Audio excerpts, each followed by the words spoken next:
Check the back seat. All right, come here. Check the back seat. Gets in your head, right?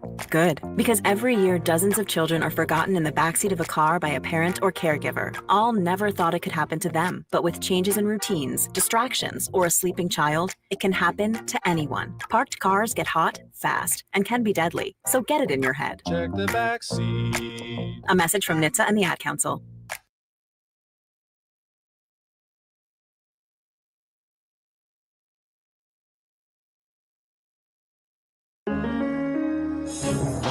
Crossover. Oh, killer crossover. Just crossover. It just crossed him over nastily. Another victim to the crossovers. Cross him up and sit him down. Time for the crossover, powered by Everlevel Concrete Repair in Omaha at everlevelconcrete.com. Hi, guys. Happer, How we doing?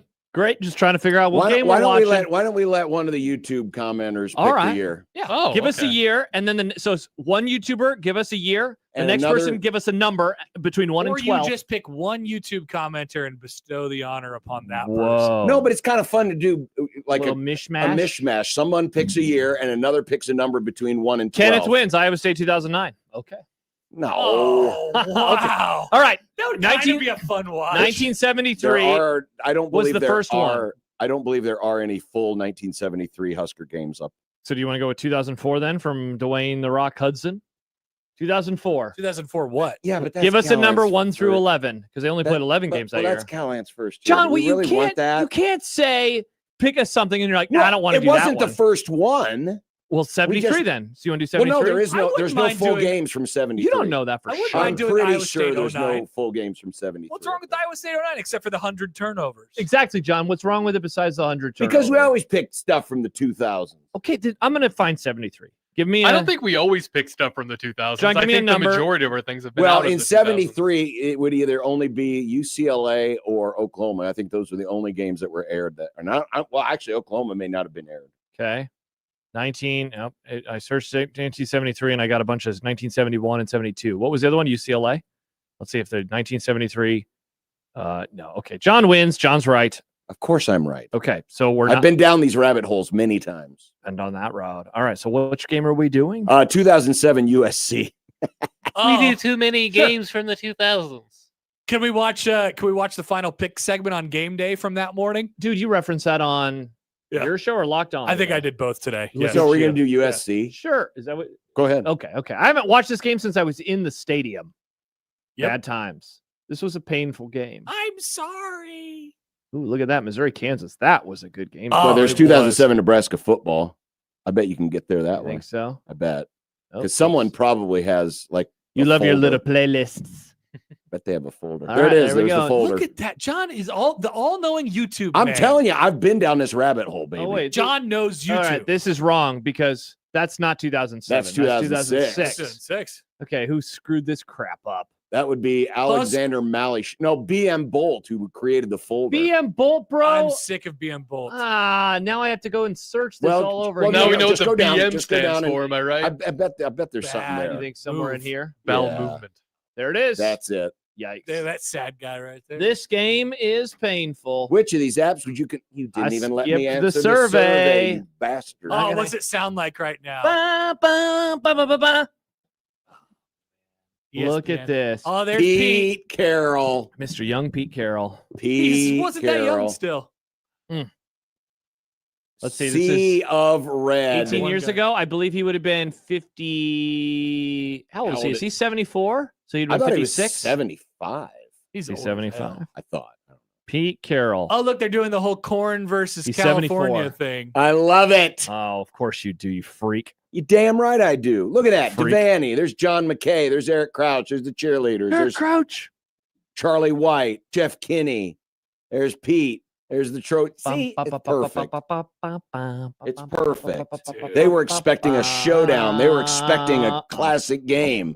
Nebraska totally did not sell out their entire season for this one game. They didn't, John. They Totally totally not. did not put all of their eggs in that basket. I remember in the lead up to this season, this was my first year in college, and there was an open practice right before the season, and Bill Callahan spoke after like 20, 30 minutes, and he was like, we need you there against Nevada, and we need you there against the other games, and most importantly, we need you there on September whatever against USC. And everyone was like, I'll be there, Bill. That was, I mean, it was And then it was a big game. pain. And then it was over. You guys ever think about this? So, like, this period of time, Callahan era, it feels rightfully so far separated from Nebraska's glory years. It feels so far separated from the 90s. Well, but it really wasn't. It really was Not that long ago. See, it wasn't because remember, they're coming off 06. There was momentum in 06. They started out by beating, was it Nevada? In what year? 07? 07. They beat Nevada and they beat Wake on the They road. beat Wake. And you know, there was a lot of hope and expectation. You had there's your boy. There's drunk Brent. Heck, whoa, look at Kirk. He's so skinny.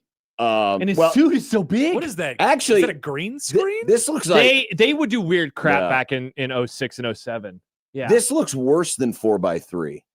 So I just searched this. There's an hour version of this game that is in widescreen if we want to switch to widescreen. No, it's all right. Okay. This is okay. Okay. This is all right. All right. Part of the charm. But anyway, it just feels like, because when you think about it this way, Nebraska's a decade removed from winning a national championship. It's not that long ago. It's not that long ago. A decade ago, Mike Riley was torturing people. That feels like yesterday. Exactly. But because there was a lot of hope, and thus the reason why they put all their eggs in this basket, because they were convinced if they beat USC, who really was still, I mean, it was the end of their mini dynasty. Right on the tail end. But at this time, they were still the team. It's like it would have been like beating Georgia like last year. Yes. Yes, that's a great comparison. 100%. Top 10, still a top 10 team. So, and they were convinced they win this game, They're back. and the sky was the limit. Yep.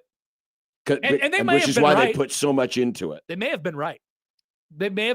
Well, I that- tend to think that it still would have gone off the rails again because they put so much into it. It was the games the year before. Like the USC game, they played so conservative. But if they would have beaten Texas in 06, or if they would have won the Big 12 championship in 06, I think that could have altered the deal. You don't agree? Well, I just sad. I mean, it's obvious it was all built on House of Cards. It was built in a bed of lies. Okay, should we do like top era altering games? Whoa. Era altering games. That is a whole topic alert show. Topic alert. Yeah, or a podcast miniseries. That is that. There's your next summer topic, There you go. Josh. Wow, Just that's invite good. me. What is this? Did they do a music video to open the game? Is this Big and Rich? They I have no idea. they Can used we to turn do- this up? Yeah, sure. They used to have like little songs. But is this like their What the Wow. hell? Is that Pink? Is that who that is? Is Did that they in open- excess? Was this after Rockstar in excess? This is looks 07. like they opened every broadcast Yeah, that this is year their with Saturday this. Night Football Yeah, Open. Yeah. that's what it looks like. Were you in the building? Yes. Were you in the building? I was not for the game. I went to game day. I was in the building. I waited all day, literally all day, and I had horrible seats. It was the worst experience because I went up it was my second home game, went up the wrong stairs at Memorial Stadium. Tough look. We Oh, went. John look at this. Saunders Oh, and R.I.P.. Craig James, and who's the third Doug guy? Flutie. Oh, was it Doug? Look at this. We went to game day and we got there in the morning when it was dark. It was must have been 5 o'clock So in the morning. This was a battle of 0-2 teams because remember, Oh, yeah, Michigan had lost to App App State and Oregon, Yeah. and then Notre Dame was bad. Look at that, 38-0. They Was this sucked. Tyrone Willingham or was this Charlie? No, that's Charlie. Yeah. Charlie. Whoa, Utah whooping UCLA. More things changed, the more they stayed the same. Tebow won the Heisman this year. Yeah. Wow. 14 of 19 for 299. Holy crap. What a hilarious stat line. Why are they doing this studio update after they've already opened the broadcast? It's a weird time in Well, this is like television. this is Going on? kind of like their countdown to kickoff or whatever. Dwayne wants to know, is this blueprints for championships? No, that would have been the 04 tunnel That walk. was 04. This, oh man, you know what? This was Mikey Bo. Bo. Somebody sent an email about that yesterday and said we need to bring back. Remember they were parachuting into the stadium. Oh my God, it was so contrived. It was horrible. It's when they just it's when they got away from doing like the animation. Look at there. Oh, There's now Lee they're and- going to the set. Lee and Fowler on the field with the game day desk. Look at this. Wow. Man, Fowler was so much better as a game day host. I agree. He's a studio guy Yeah, at I heart. agree. Yep.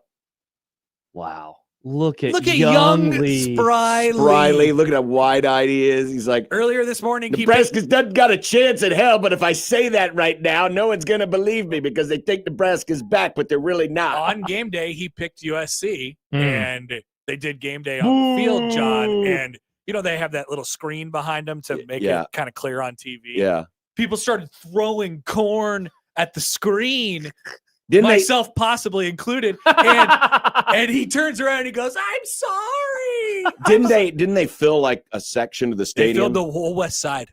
The whole west Pretty side? much the whole west Yeah. side. Wow. It was The pretty lower crazy. west I was side, on. yeah. Where were you? I was on the field. I was on the field too. We're going to get a little look at the Mikey tunnel walk. Bo. Dun-dun-dun. Well, unfortunately, they've already parachuted into the stadium. and so remember the speakers. They were so There he is. bad. Hey, come on now. Bill Callahan, I can barely Oh. reach the horseshoe. I barely touched the horseshoe. Wow, people were so excited for this Oh. game They were. There's going to be a kickoff return where someone gets hurt and it took all the air out of the stadium. because it was tied at the time. 'Cause Nebraska it took a tied while it. to clear the field. Is this the first? How many years are we into North Stadium? This is year two Yeah, of the North big Stadium. screen Yeah, locker room, 06. of Keith Jackson. Yeah. Where would you rather be? College football Saturday. Look at Nebraska. Oh, Hey, look, it's Tommy. No, It's Corey that's not McEwen. Tommy. oh Frazier. no, Corey! Don't it's push. always Corey. He's gonna push him out of bounds. Corey, look at this. Can you imagine And the 1 doors. month later Yeah. how different things were? It's all over. I mean, it flipped on a dime. It did. Everyone was fired. Yep. Everyone was fired. Everyone was gone. Old People East were Stadium. leaving the game in mass. Mm. Look at Old East Stadium. I miss it sometimes. Do now, you? Now it's so You could see big. Old Father. People would So turn big around and and chant, tall. "Old Father, Yeah. Old Father." Yep, I remember. We could have done our own version of the wave and waved to the janitors on the top floor who were cleaning up. Hey, look, it's the president of the. Because who Hey. had the office at the top of Old Father? Was it Harv? Was it I him? think it was Harv. Yeah. Was it Harvey Perlman? He don't didn't know. have There the was office. always the thing about He didn't have the office and admin. I thought somebody important had the office at the Yeah, top I think of the. Harvey was admin because when they fired Peterson, that's where like Andrew Ozaki and people were hanging out Oh, because he was in admin. Okay, maybe I'm wrong then. I mean, there may have been somebody someone had an important. office at the top of Old Father. Somebody. Lisa Salters. She's doing NFL now, right? Yeah, she's on Monday Night She was on Football. Monday night last night. There There he is. Marlon. Marlon Lucky. People Lucky. forget he's from North Hollywood. Revenge game. Oh yeah. Didn't he pass for a touchdown in this game? Didn't they do the Oh, wow. toss? I don't remember Ooh. that. Didn't they do the toss pass? I feel like they did that about 14 times in his career. I know he did that against Texas. The only year trick play before. they knew was the toss pass with Marlon. Oh, that's not true. I mean, the Colorado game the year before, Oh. Callahan pulled out every. Yeah, that's the, true. The one where Zach Taylor turns and starts to walk towards the sidelines, confused, I can't and then they hear. snapped it to Marlon or I remember whoever it that. was. Yes. I mean, he was in his bag that day. Because didn't the voice of the Huskers at the time mistake who caught the touchdown pass on the fake field goal, and then perhaps a radio station in Omaha, Nebraska that was always serious and did sports Yeah. only maybe made fun of it. They might have. Maybe. That may have happened. That may have happened. Maybe. Wow, the stadium is so different. See, The light poles are Yeah, so tall. that's the reason why the East There's Stadium Old Father. works is because those damn light poles look so obnoxiously high. Mm-hmm. Look at the band. Dilo says the evolution of the crossover from no sports talk to play-by-play of old football games. Now, Is Gary that we said roll? this morning that USC is bringing their band. Have you guys heard this? No. Apparently, they Hell bring their band. yes. So I was trying to remember, was there band at this game? They would have been that west southwest Probably. corner. You figure they would have. Yeah. Maybe, and that's only because they wouldn't Oh, sell you know out what? their allotment. No, it's because their band is good. They like No. bringing their But band. I mean, but if you don't sell your allotment, they just figure, oh, Larry the Cable Larry the Guy's Cable giving Guy's the doing starting lineup. Doing the lineups. So you know the picture that the Wikipedia page used for the longest. Okay, it is the USC game.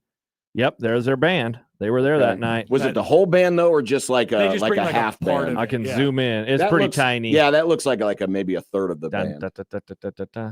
I was Will like Ferrell right there. was at somewhere. this game, I'm pretty Yep. sure. Yep. This Wasn't is a big one of our time for Will Supreme Ferrell. Court justices at this game? This might have been a And a Clarence former Thomas, Rush radio Limbaugh. man. This might have been a Clarence Thomas Rush Limbaugh game. He's no longer with us. Oh, Marlon! you got to take that out. I rode up the elevator with those two for the Notre Dame game. Did he ask him for any takes? Yeah, what'd they say, John? I don't know, but it was the game before 9/11. You've ridden up elevators with a lot of people. Yes. Whoa. Oh, Reggie Bush is giving the starting lineup for USC's his defense. Heisman had been stolen. His Heisman hadn't been taken away. Kugler just said he did this game on Westwood 1. And then he adds, great times. Husker hater. Great times. Yes. I had fun. Yes. Interesting. I bet he got the trick play calls correct. Now, first down. Who's that? Is that did they Mo? have him upstairs? Let's go, Mo.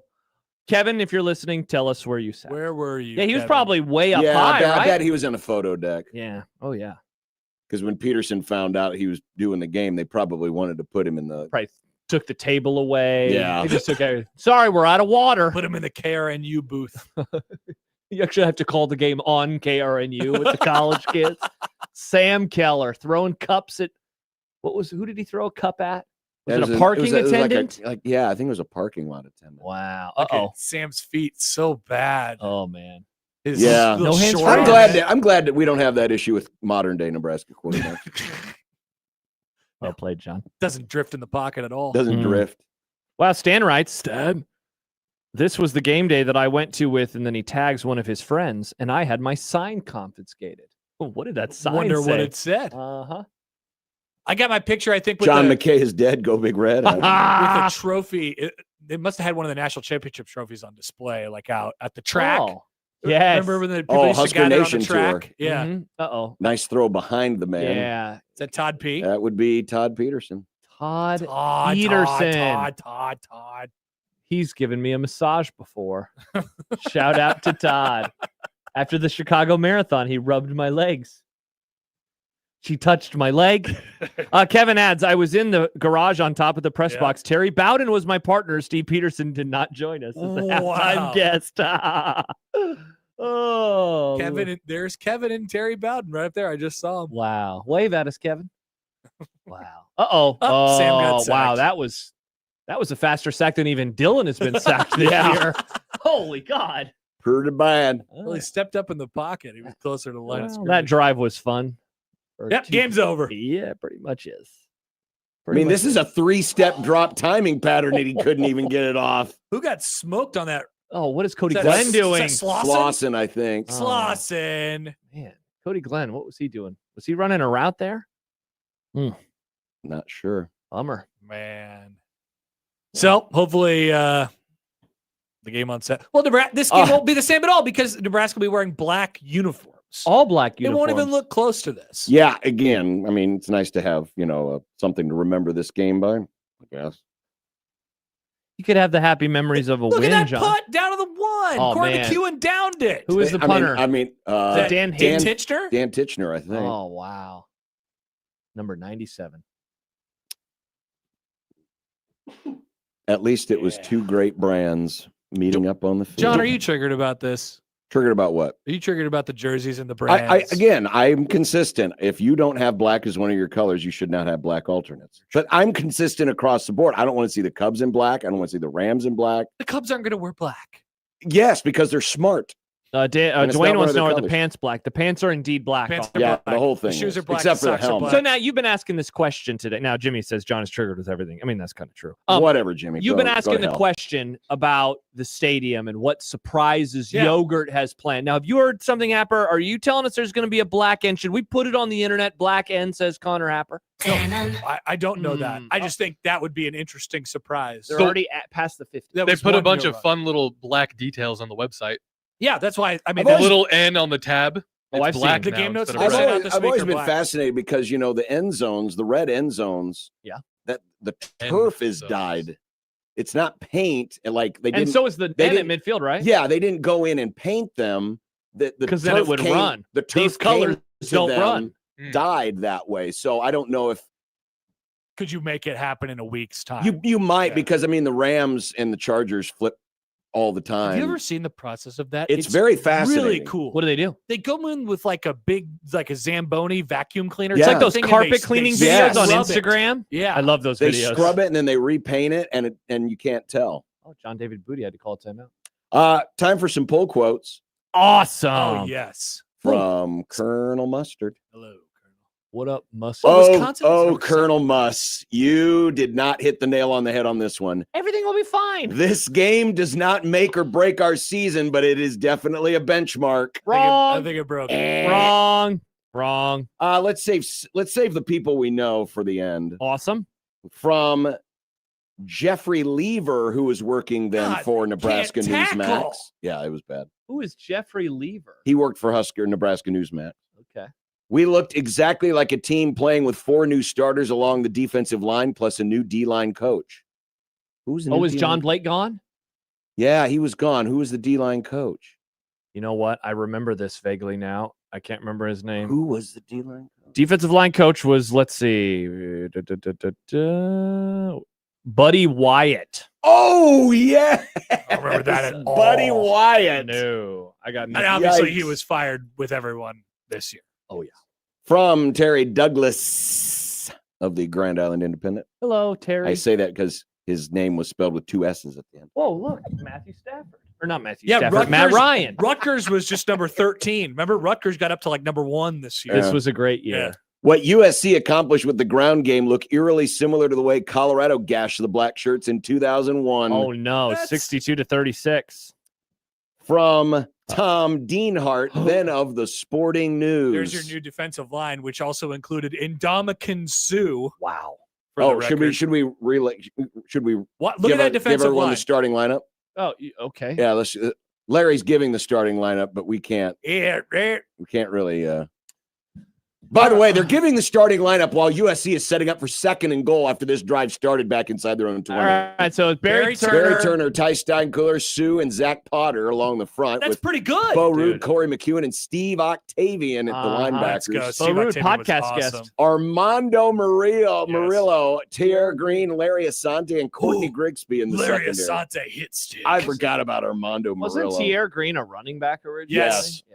Oh, And my God. That was the touchdown, easiest touchdown I've ever seen. touchdown USC. Who's the Whoa. defensive coordinator? Yikes. Get him out of here. Fire that guy. From Tom Dienhart, then of the Sporting News, these programs are going in different directions. The Huskers are yesterday's team. Whoa. Well, that ended up being true. Dang, he nailed it, honestly. Good job by you, Tom. Maybe Saturday they'll say Nebraska is tomorrow's team. Whoa. That's a good headline. From one Oh, no. now gone from the business but banned from the Grum, Dennis Dodd. Oh, well, there's another person who's banned from the Grum. Yeah. Banned from many things. Yes, he has to pay to make phone calls, and we will not accept those phone calls. Banned from freedom. Forget the caliber, just call the Trojans cocked and loaded again. I don't like his word choice. Come on, Dennis. You can do better than that. There was game day. Me and Josh are standing right there. Hey, look, John. Yeah. It's Happer and me. From Bill Platschke of the LA Oh, Times. nice. Bill would have been in town. It is a statement that surely will be heard this week in places like Norman and Gainesville and Baton Rouge. Somebody else, number one? Question mark. From TJ Simers of the LA Times. Didn't he? I think he was a guest on this show. He might have been. And there something happened, and the way that Kevin and Michael did something made it seem like there was a huge fight that was happening between them and TJ Simers. Because that guy was a troll. He'd be like, oh, they just have cornfields and women in overalls. Nice. Big Red, in quotes, instead of a corn pone cheer today, is the color of Nebraska embarrassment.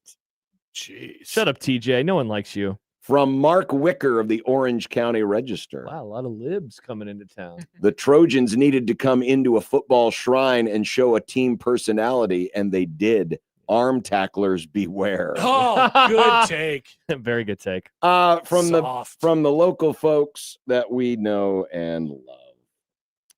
From Kurt McKeever. All right.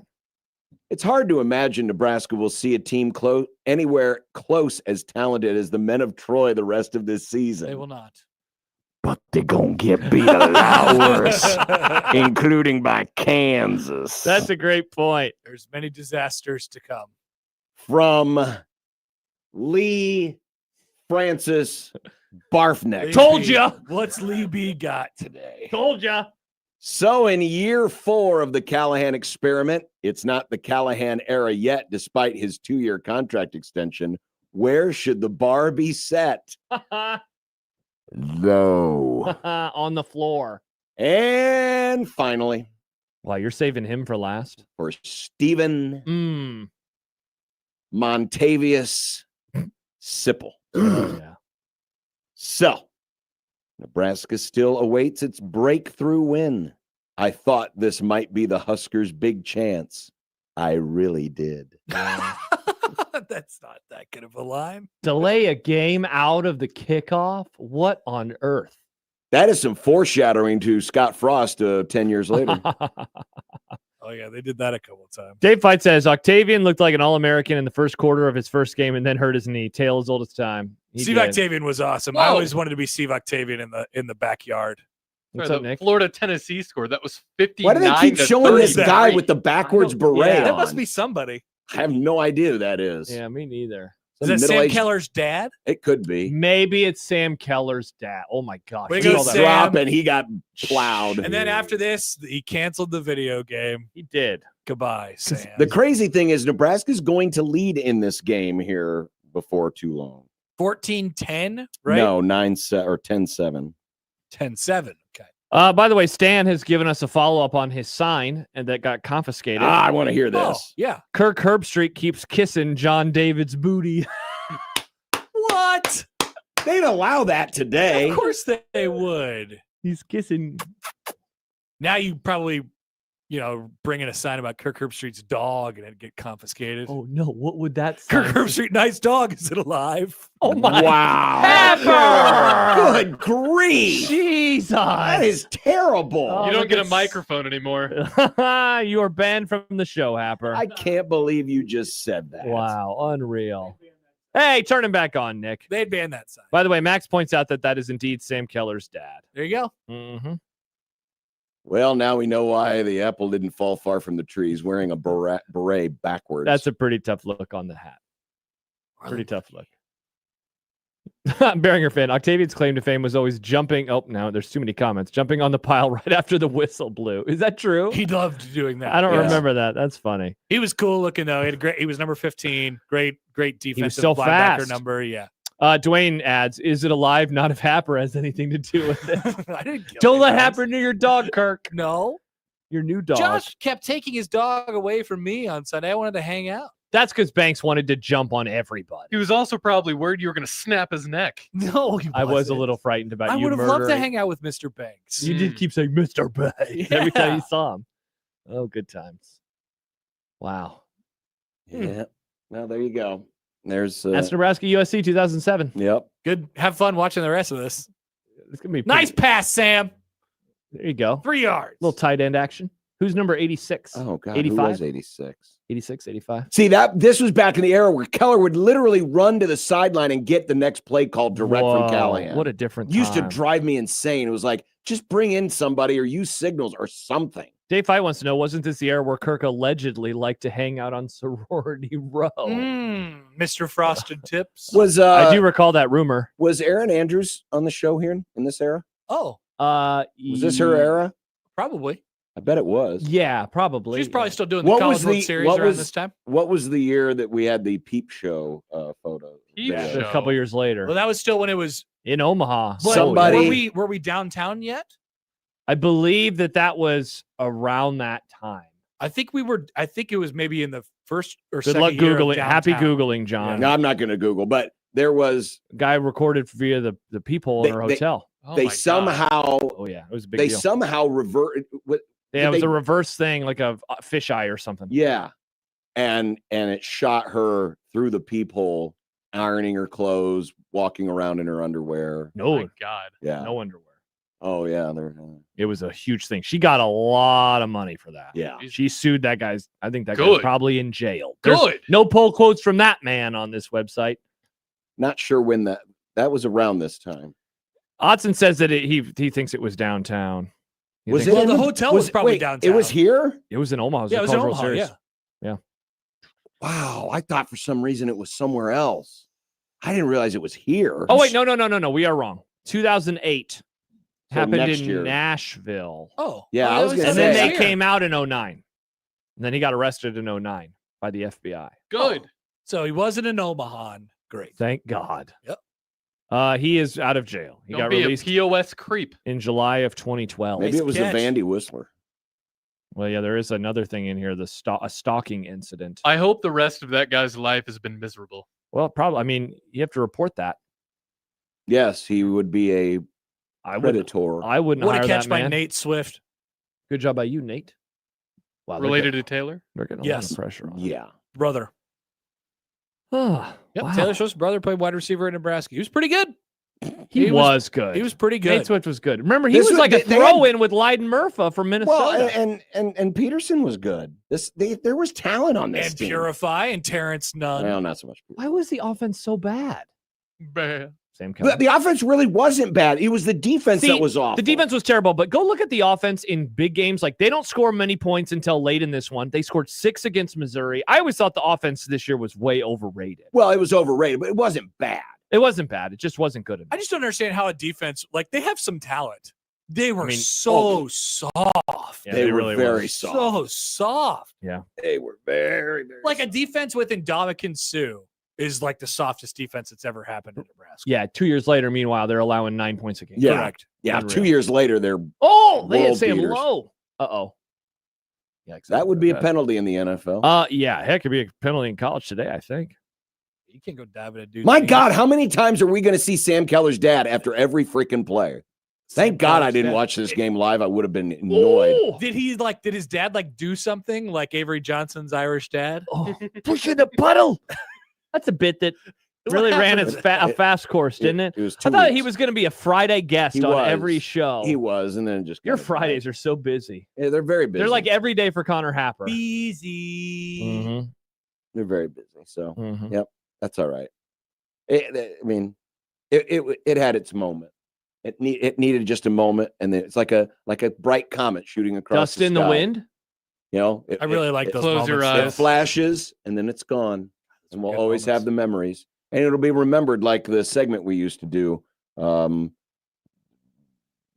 Oh, yeah, the hot or tugboat or cold. mugboat or whatever Yeah. we called it. It was like a lot of words to Yes. say hot or cold. Yeah, Oh, the one that we did from Yeah. the prep sheet that I found Cool recently. your jets. cool your or jets or something no else. doubt. No doubt or doubt or cool your cool your jets. That's the stupidest thing I've ever It heard. was dumb. Hey, you know what, Happer? You got to freshen things up from time to You time. do. Can't just do the same segments every day Yeah. I like agree. other Yeah. people do. I agree. Yeah, I agree. Or play the same drops that you've been playing as a producer for like 15 years. yeah. Nick. It's not me. Yeah. So there you go. Yep. Sunday baseball, Yankees, Red Sox. So 07, who won the World Series? Red this Sox. year? Oh, yeah, they beat the Rockies. Yep, that was Yeah. October. Suck on that, Nick. But they went to the World Series, and it was Rocktober. They got blown out. They did, but they went to the World Series. They got swept.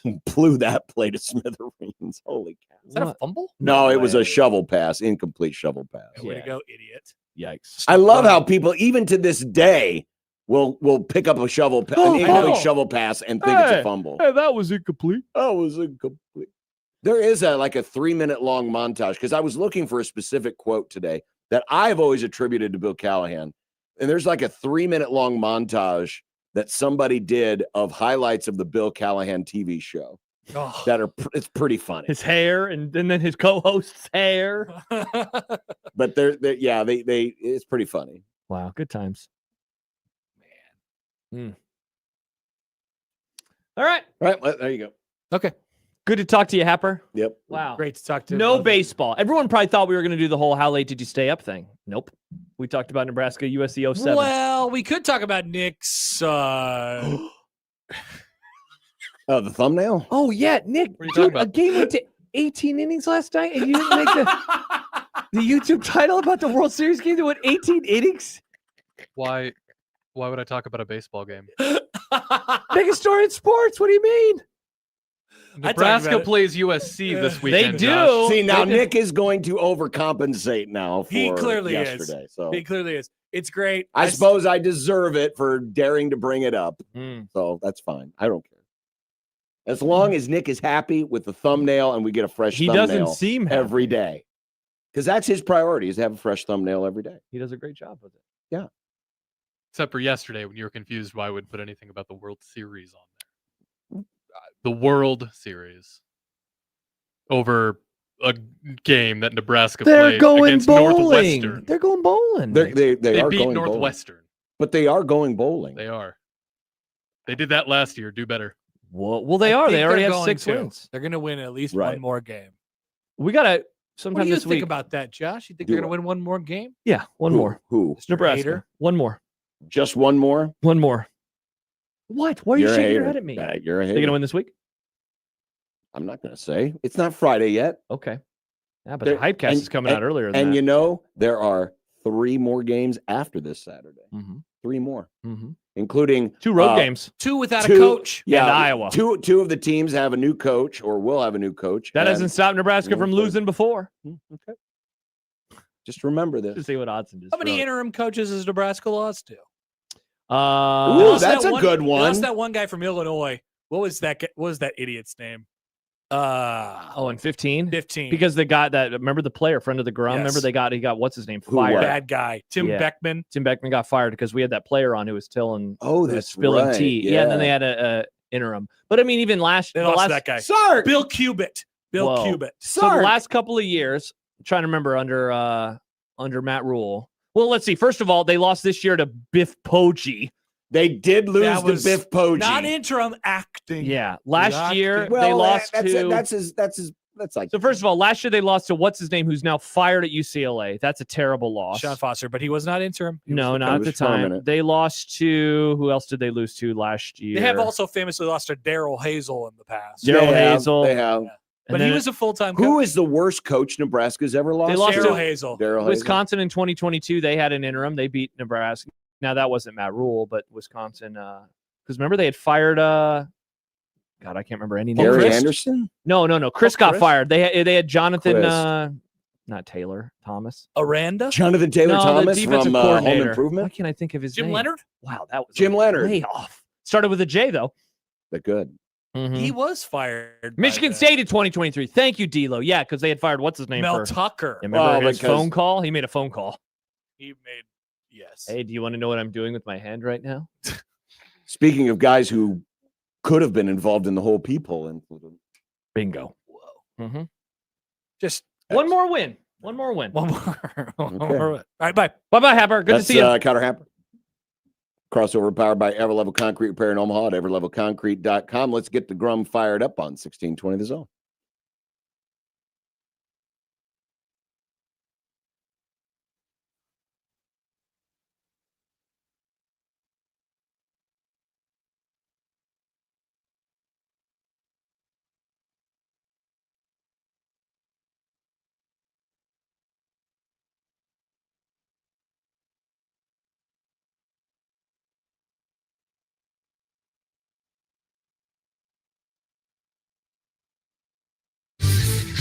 Your Omaha area forecast from the Boys Town Ear, Nose, and Throat Weather Center and KETV News Watch 7.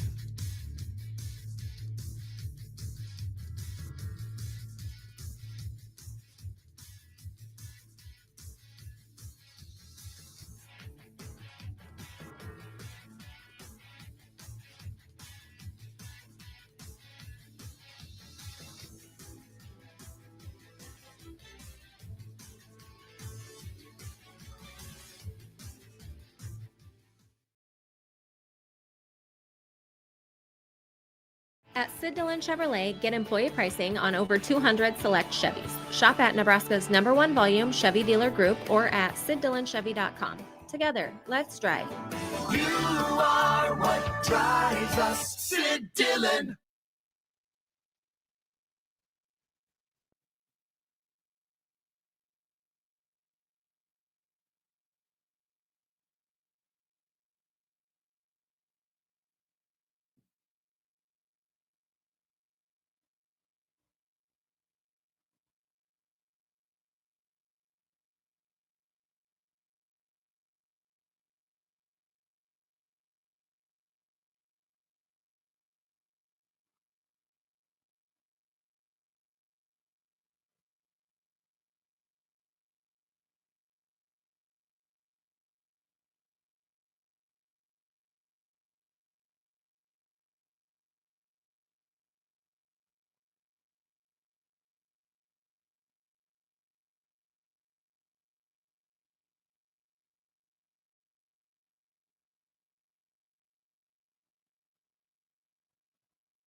At Woodhouse Hyundai, receive 0% APR for 60 months on select 2025 Hyundai models like the 2025 Hyundai Tucson. Plus, rest easy with Hyundai Owner's Assurance, America's best 10-year, 100,000-mile powertrain limited warranty. Visit us online at woodhousehyundai.com or woodhouseplacehyundai.com today. With approved credit, tax, title, license extra. Must finance with Hyundai Motor Finance. 10% cash down or trade equity and $299 doc fee due at signing. Available on gas and hybrid models. Offer expires October 31st, 2025. See dealer for details.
Tell us how you feel on the JTech Construction and Solar Zone Twitter feed. Reach Gary, Matt, Connor, Josh, and John anytime on JTech Construction and Solar Zone Twitter feed. Contact the official exterior and solar experts of the Huskers. JTech Construction, your exterior experts.com.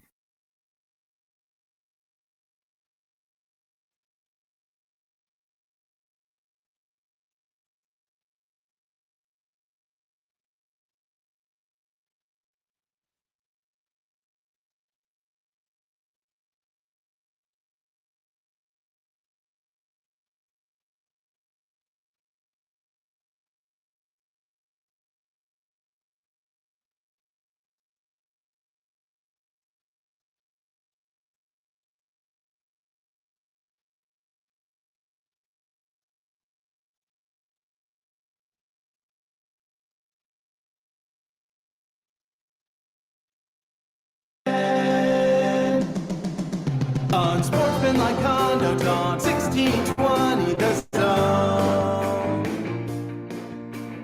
Husker athletics, Creighton, and yes, UNO. Don't miss a moment, they'll give you your fix. They're on every day from 2 until 6. Spend your afternoons with John, Josh, and Nick.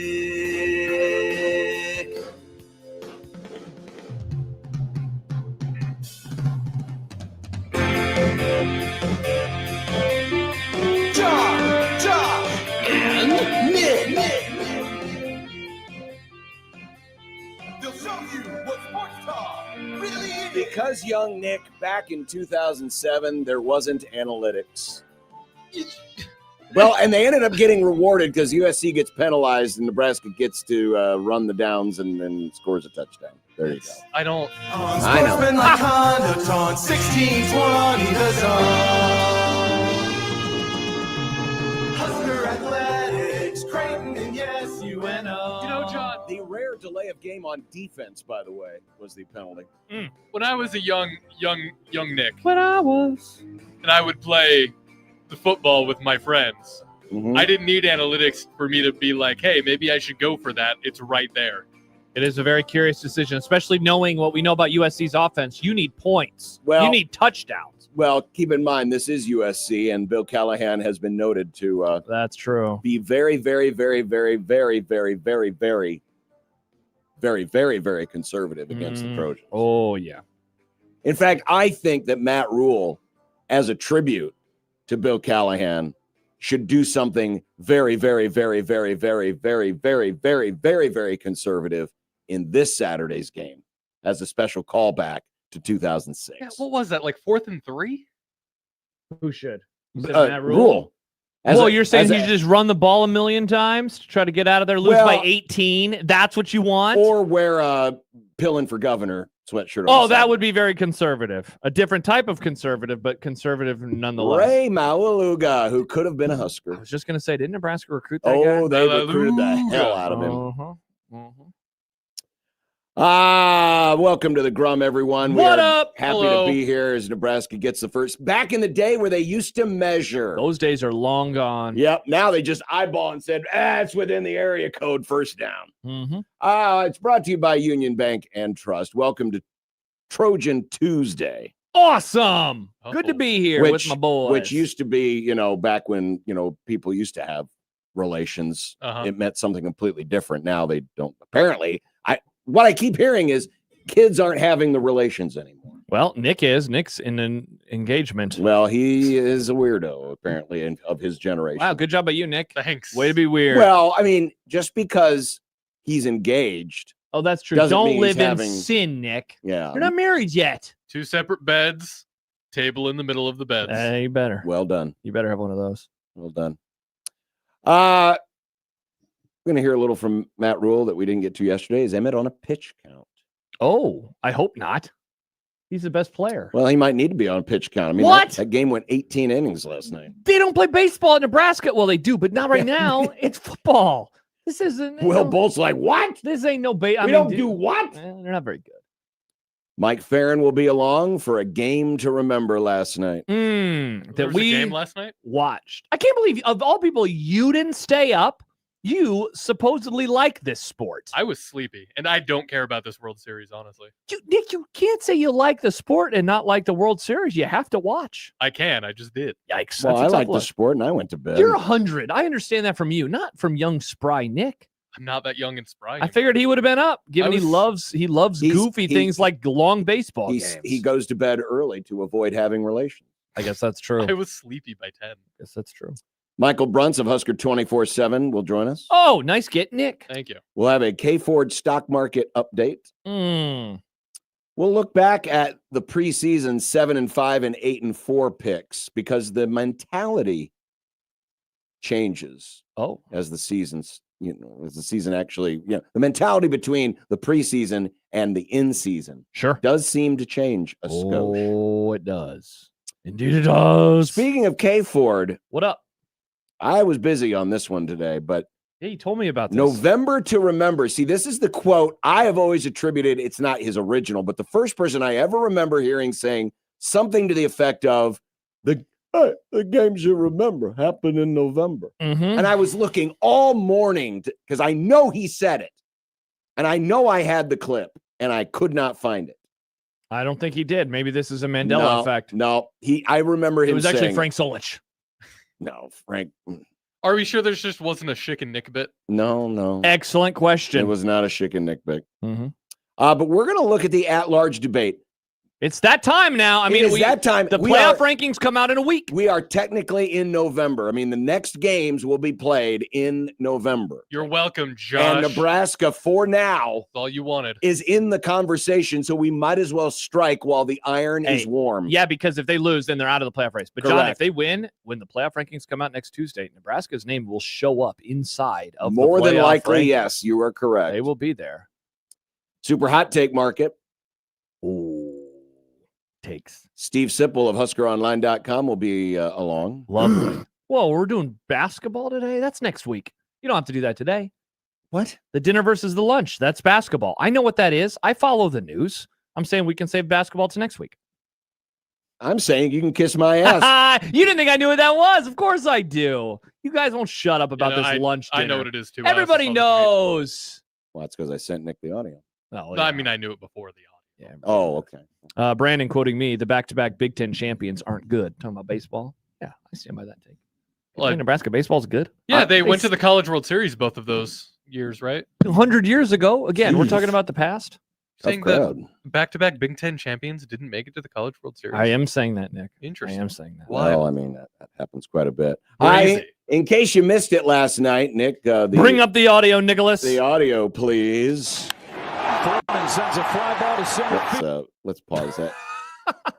It's every damn time. It's really, really delayed, but let's hear it from the fresh. Los Angeles.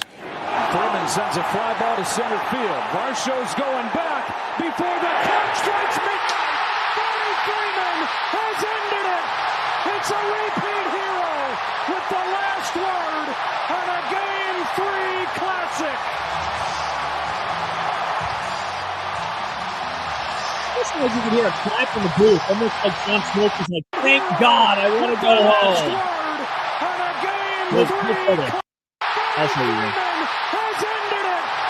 It's like Before the clock strikes midnight, 33 It's a repeat hero. Let's sleep. Let's get tired. That's exactly what it was. Never did Classic.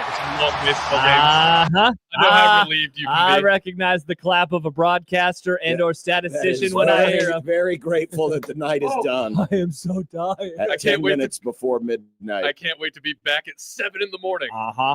You know, it was funny because I went to bed after the 11th. I had no intentions of going any further. I mean, I had set a hard line. I said, I'm going to watch the 11th, and that is it.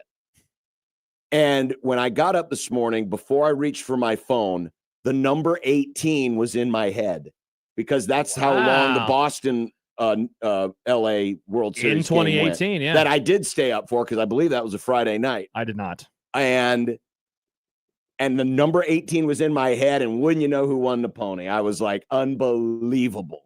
Yeah, I woke up, message in the group chat that was like, wow, it sucks to be a Toronto fan this morning. I was like, okay, so they lost. And then I'm like, let's see how long it took. And my reaction was 18 innings. My favorite stat to come out is there have only been 2 18-plus inning games in the World Series, and Brad Paisley sang the national anthem at both of them. And both of them were in Los Angeles. Brad Paisley actually sang the national anthem for 3 World Series games that did go extras. What's the other one? 2017 went 11. 2018 went 18. 2022 went 10. And last night went 18. So he's done 4. Wow. So he has sung the national anthem in 4 World Series games, all within the last, 7 years? And they've all gone extra innings, including both 18-inning games. Thank you, The Brad. man is cursed. When he shows up, you know you're getting a classic, but you're going to be tired the next day. Fantastic musician. Going to be tired the next That day. is amazing, amazing coincidence. It's not a coincidence anymore, is it? I mean, it was the best part was it wasn't one of those where it just kind of got to extra innings. It was really good before extra innings because of all the defense. Ohtani. Yeah, do we want to show the Edmund Edmund play? I mean, that play was sick. So if you missed it last night, was this? This was near. 8th? Yes, because I was still watching.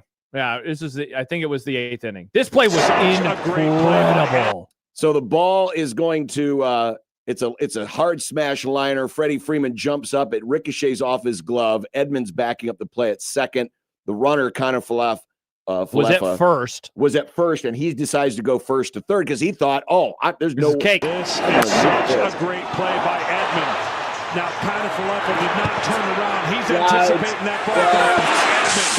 And when Edmund got the ball, he immediately threw to third. And that slide gets up an incredible defensive play. The throw couldn't be any better. And it was the challenge that you had to make if you're the Toronto Blue Jays to get to third with less than 2 outs. Ridiculous. Because, I mean, without that, obviously, the game does not go extra innings. Or maybe it doesn't go extra innings. Yeah, because, but that was the second out of the inning, right? And so then they suddenly did not have runners on the corner. Theoretically, Toronto coulda, woulda, shoulda taken the lead in that inning. Ridiculous. How about this from Jed? Want to know how great my sports bubble is? I had no idea there was an 18-inning baseball game last night until now. Well, we know Jed's got a sickness. What a game. Most of I'm sure there will be an 18 overtime action game here in the next 2 weeks that I won't be aware of. That is true. So it goes both ways. So 402-951-1620 Prairie Flower Casino Zone hotline. Don't forget you can register to win those gift certificates to Prairie Flower Casino. $100. Whoa. $100 a week we give away. Whoa. The Equitable Bank Zone inbox is John at 1620thezone.com, Josh at 1620thezone.com. Equitable, we take banking personally. Answer the phone on the first ring. And the Twitter feed is brought to you by J-Tech Construction, J-Tech Construction Zone Twitter feed at USC 1620. We love them. We do love them. Love it. Farron said he did not make it the whole way through. What? He covers the sport. Well, he lives on the West Coast. Yeah, but he works. But remember, he works on East Coast time, so it's early for him. Wow, that's amazing. So you can shame him all, but we have more important things to shame him for. Oh, do we? Yes, we do. Oh, his You got it. football team. You got the same text I did Ah, that's true. I did. Let's shame him next on 1620 The Zone.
Circus is on the air. Mike Farron, Sirius XM MLB Network Radio. Ladies and gentlemen, now singing the Mike Farron Open, it's Mike Stibbs. Just make sure it sounds sexy, Stibbs.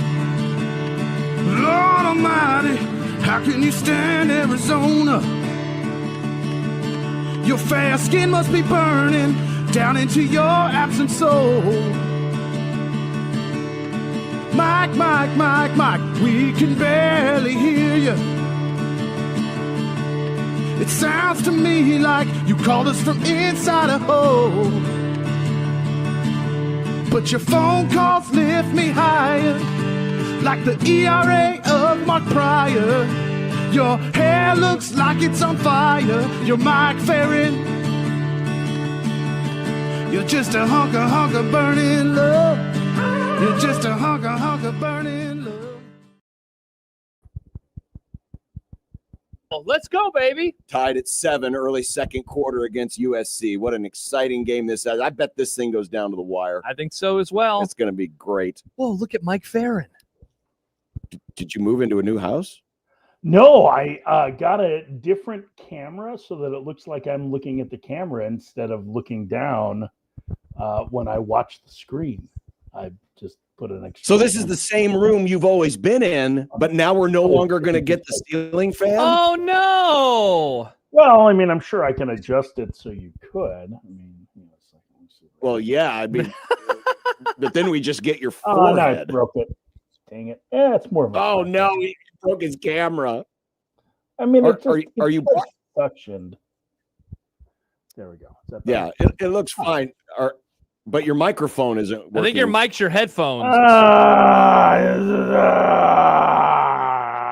Leave it to a Northwestern fan to not know about how to do technology.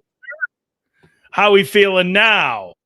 There we go. All right, so here's the story. So I had to leave the game at the end of the third to get to Omaha because I did not want to fight the traffic. You're talking about football right now. Yeah, I'm talking about football. Yeah, on Saturday. And that's when Northwestern hit the long touchdown to have the 2-point conversion to tie the game. I'm in my car. I'm driving towards Cornhusker Highway, and my phone's buzzing, and the little alert comes up on the dash. So when I get to the stoplight, open the phone, and there's a Northwestern flag sitting in there, and it's from Mike Farron to me and Josh. And wouldn't you know who won the pony? Just like the Milwaukee Brewers using the L flag, it turned out against them as Nebraska won the game, thus sending Northwestern to a shameful defeat. Yeah. I was thinking about this a lot during that because the best part of this whole thing is that I have become such a casual sports fan about everything that I knew that if Nebraska lost, it was going to ruin your days. But with Northwestern losing, I was just like, my in-laws are getting back today. We're going to have dinner. It's fine. I did. My producer, my current producer at SiriusXM, the great Adam Mendelson, who's a very, very funny man, is actually a Northwestern alum. And he texted me when Nebraska went ahead in the fourth. Oh. Well, there goes the playoff. You would have been in the playoff race. We forgot about that. Forget about being bowl eligible in October. Nebraska just knocked a team out of the playoffs. Look at Nebraska. No chance for NU now. So, oh well. Hey, the Cats still have a chance to get bowl eligible. They're, by my count, 5-3, right? Which means that there's 4 chances for them, and all they have to do is win once.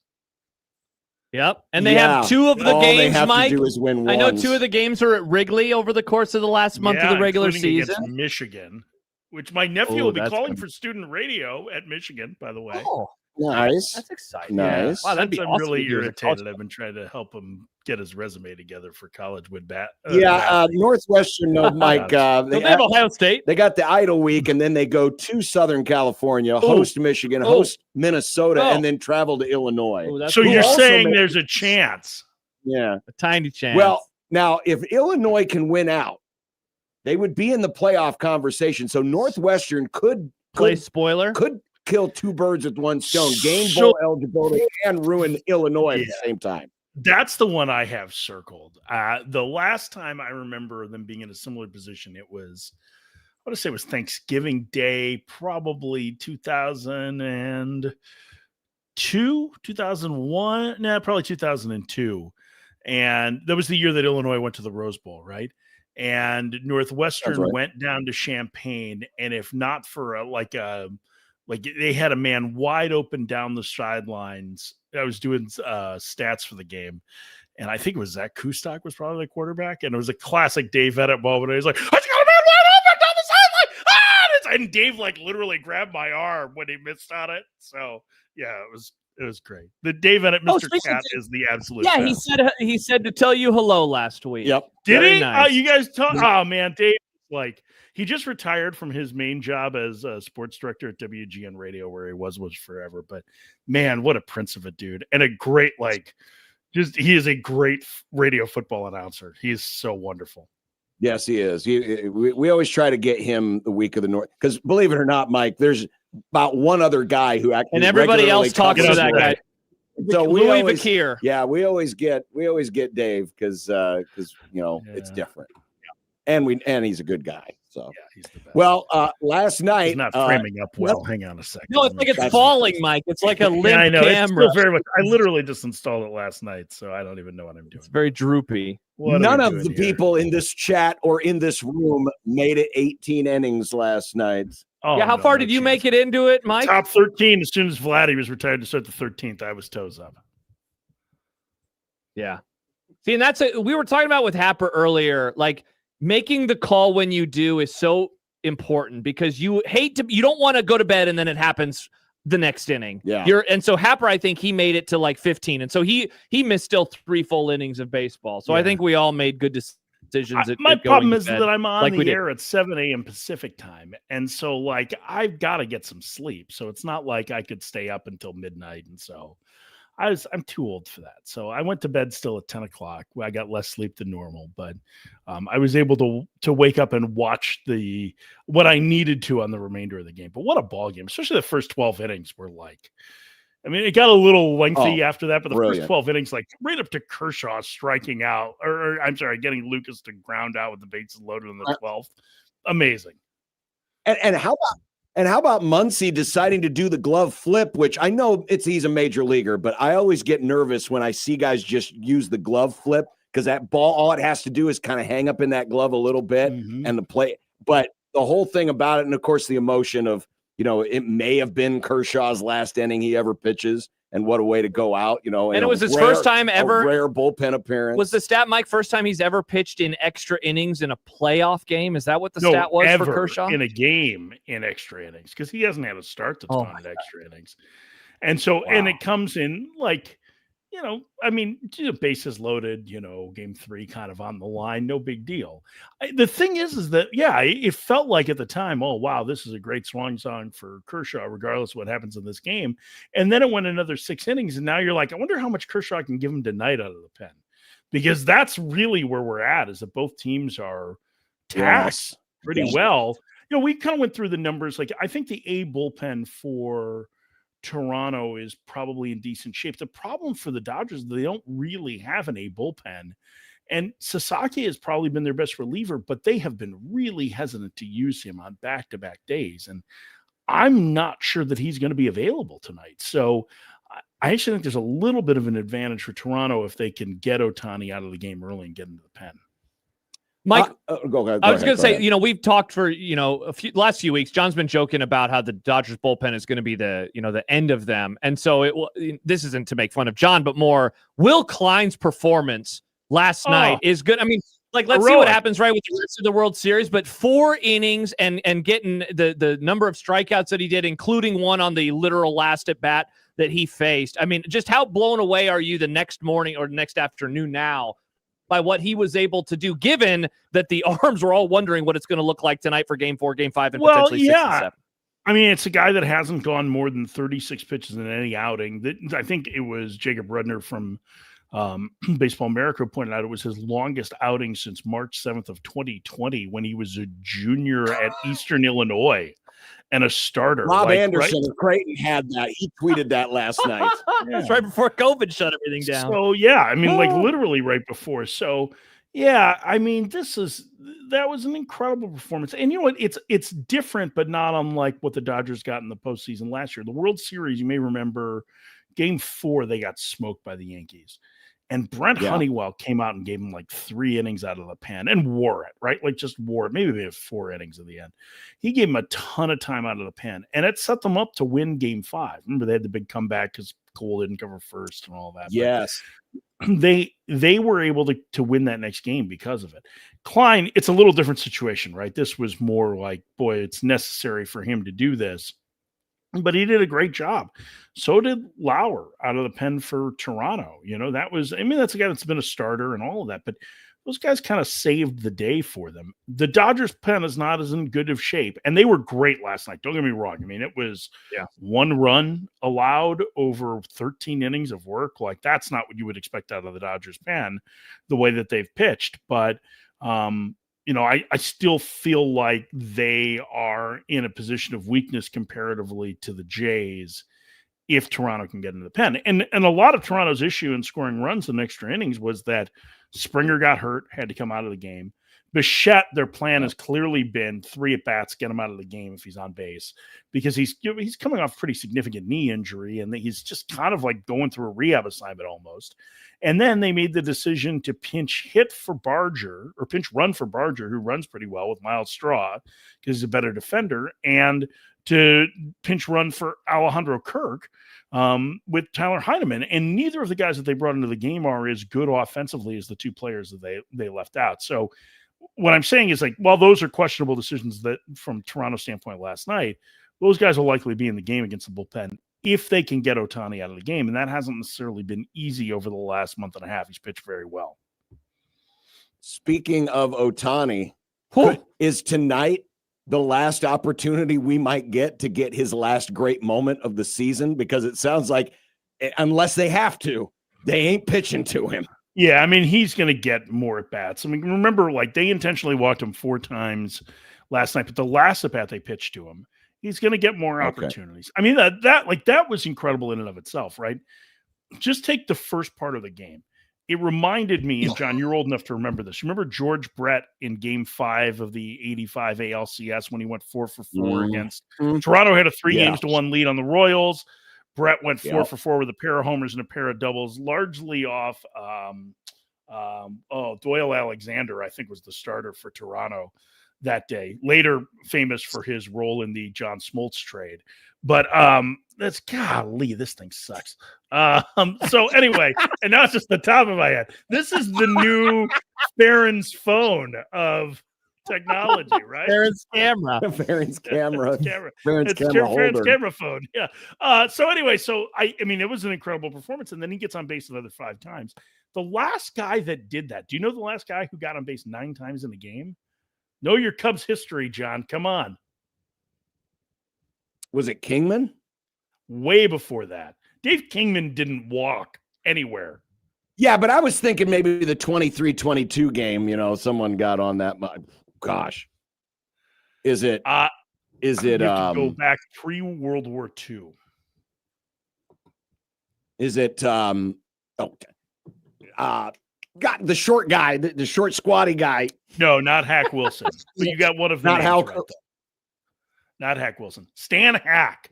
The legendary Stan Hack in 1942 was the last player to reach base safely 9 times in a game. So, listen, I think they'll pitch around him a lot, but he's going to get some opportunities. And at some point, the Dodgers need the other 2 Hall of Famers near the top of their lineup to step up. Now, obviously, Freddie Freeman did last night. It took until the 18th inning, but Mookie Betts has been non-existent so far, and they're going to need those guys to step up. Yeah, those tweets. I was just going to say, I finally am going to wave the white flag. Oh, now you will with Shohei. Well, because if you can tie a record set by Stan Hack, then you must be the greatest baseball player of all time. Mike, there were the 2 tweets that I saw this morning. Bob Nightingale had one of them. He says the last player to have 4 extra base hits in a World Series game, Frank Isbell of the Chicago White Sox in the 1906 World Series. And then the other one was The 1906 White Sox, by the way, were known as the hitless wonders. Hitless wonders. And then Sarah Langs, she had one. Shohei, first player with multiple games of 12 plus total bases in a single postseason. Only other player with 2 such games in a postseason career was Babe Ruth. I mean, like it's so nuts how, I woke up and all he did was get walked after that. But what he did before that last night was insane. And the pitch right down the middle that he just yanked over the center field wall. Just after the mound visit. He's putting together now. Like I have always viewed, and for the room, this could be a fun one. Like the best individual performance that I saw over the course of an entire postseason, in particular World Series, was what Barry Bonds did in 2002. Now they lost, and like what Schilling and Johnson did in the 01 World Series, was also very impressive. But like he is now, and you said it last week when we talked to you, Mike. He didn't really do anything until Game 4 of the NLCS, and then he won it all by himself in that one. But now what he is stacking is among, if not the most impressive individual performances I've ever seen in a postseason. I mean, it's 2 great games is what it is. Otherwise, he hasn't been very good. Like he homered in a blowout loss in Game 1, and he was non-existent in Game 2. And we were talking about how Shohei was hitting $190 in the postseason coming into yesterday. So the batting average still isn't great, but it's like, what is it? 10 of those 14 hits have gone for extra bases, and 8 of them are home runs. So, yeah, I mean, he's had these incredible games, and he's he's one of the greatest players ever already, and he certainly is the best player in the game and might be the best player any of us have ever or will ever see. So I hope we enjoy those moments. And I realize that's hyperbolic, but also like, look at what this guy is doing. Like it's right there in front of us. All right. So speaking of what he is doing, he's always been a guy that likes his sleep. I saw this 12 hours a night, at least 10. Sometimes it's 10 with a 2-hour nap. I mean, he likes to get his rest. Obviously the timetable of everything gets thrown out of whack. Does that factor into what we see from him tonight on the mound? I mean, I think once compete happens, he's going to compete, but I don't know. I don't know the answer to that. Maybe he slept in a little later. I'm assuming that both teams are going to be super light pregame work. We were talking a lot about this today. So we had AJ Hinch is one of our regulars, the Tigers manager, and we were asking him a little bit about this. And he said, what was interesting is because I kind of asked if like, okay, does it go from the point where this is heartbreaking loss to, man, this is just a long game, it's just another loss? And he said his biggest concern with those games from the player standpoint is just the physical recovery of it, less the mental, which you would think that the mental grind would be a big part of it. But he said physically they just need more rest. They need to try and get the juices flowing. He'd be more concerned about them getting physically ready to play. So, I think that's kind of what everybody is dealing with right now. Shohei certainly will have to. Remember, he had cramping in his calf, it looked like, he was on the base paths late in the game in extra innings. And so, like, you start to get worried a little bit about him and that he's, has he passed that? Because he's got a pitch tonight. Like, they don't have another option. So I don't know the answer to any of that, whether it's the routine or cramping or just absolute exhaustion. I'm sure that there are plenty of other guys. Like he's definitely going to be more tired than Shane Bieber, who could have gone home in like the 5th inning and gone back, ordered room service, whatever. I don't know exactly when Bieber left, but my guess is that Shane Bieber is going to be the only rested guy at the ballpark and everybody else is going to be giving him a middle finger, metaphorically. I only ask this because you talk to baseball people and baseball fans. I'm not advocating this in any way, shape, or form, but has there been any conversation today about extending the regular season extra inning rules to the postseason because of games like last night? No, I don't think anybody has a stomach for it. Like, I don't think anybody outside of maybe the players and the league and travel partners and stuff like that, like the extra inning rule. I think it's kind of a necessity now with the way that the game's evolved for pitching, and that the number of long games just needs to be reduced. And so I don't think anybody has that interest in the playoffs from what I can gather. It's the same thing as like in the NHL, you have 4-on-4 overtime, or is it 3? Yeah, it's 4-on-4, right? So it's 4-on-4. 3-on-3. Yeah. 3-on-3 in the regular season. 3-on-3 regular season. 3-on-3. Well, it's 3. I mean, it's 5-on-5 plus the goalie, so it's 4-on-4. Yeah. So like it's that. So it's that, and then a shootout, right?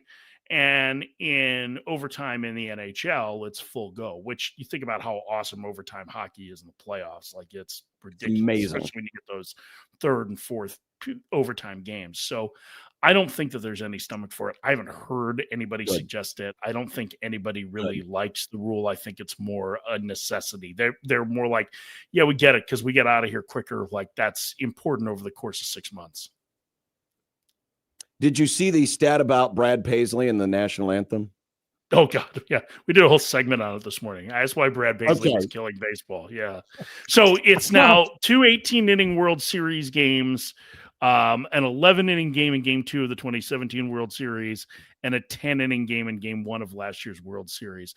Those are the 4 times that he sang the national anthem before the World Series in Los Angeles. Amazing.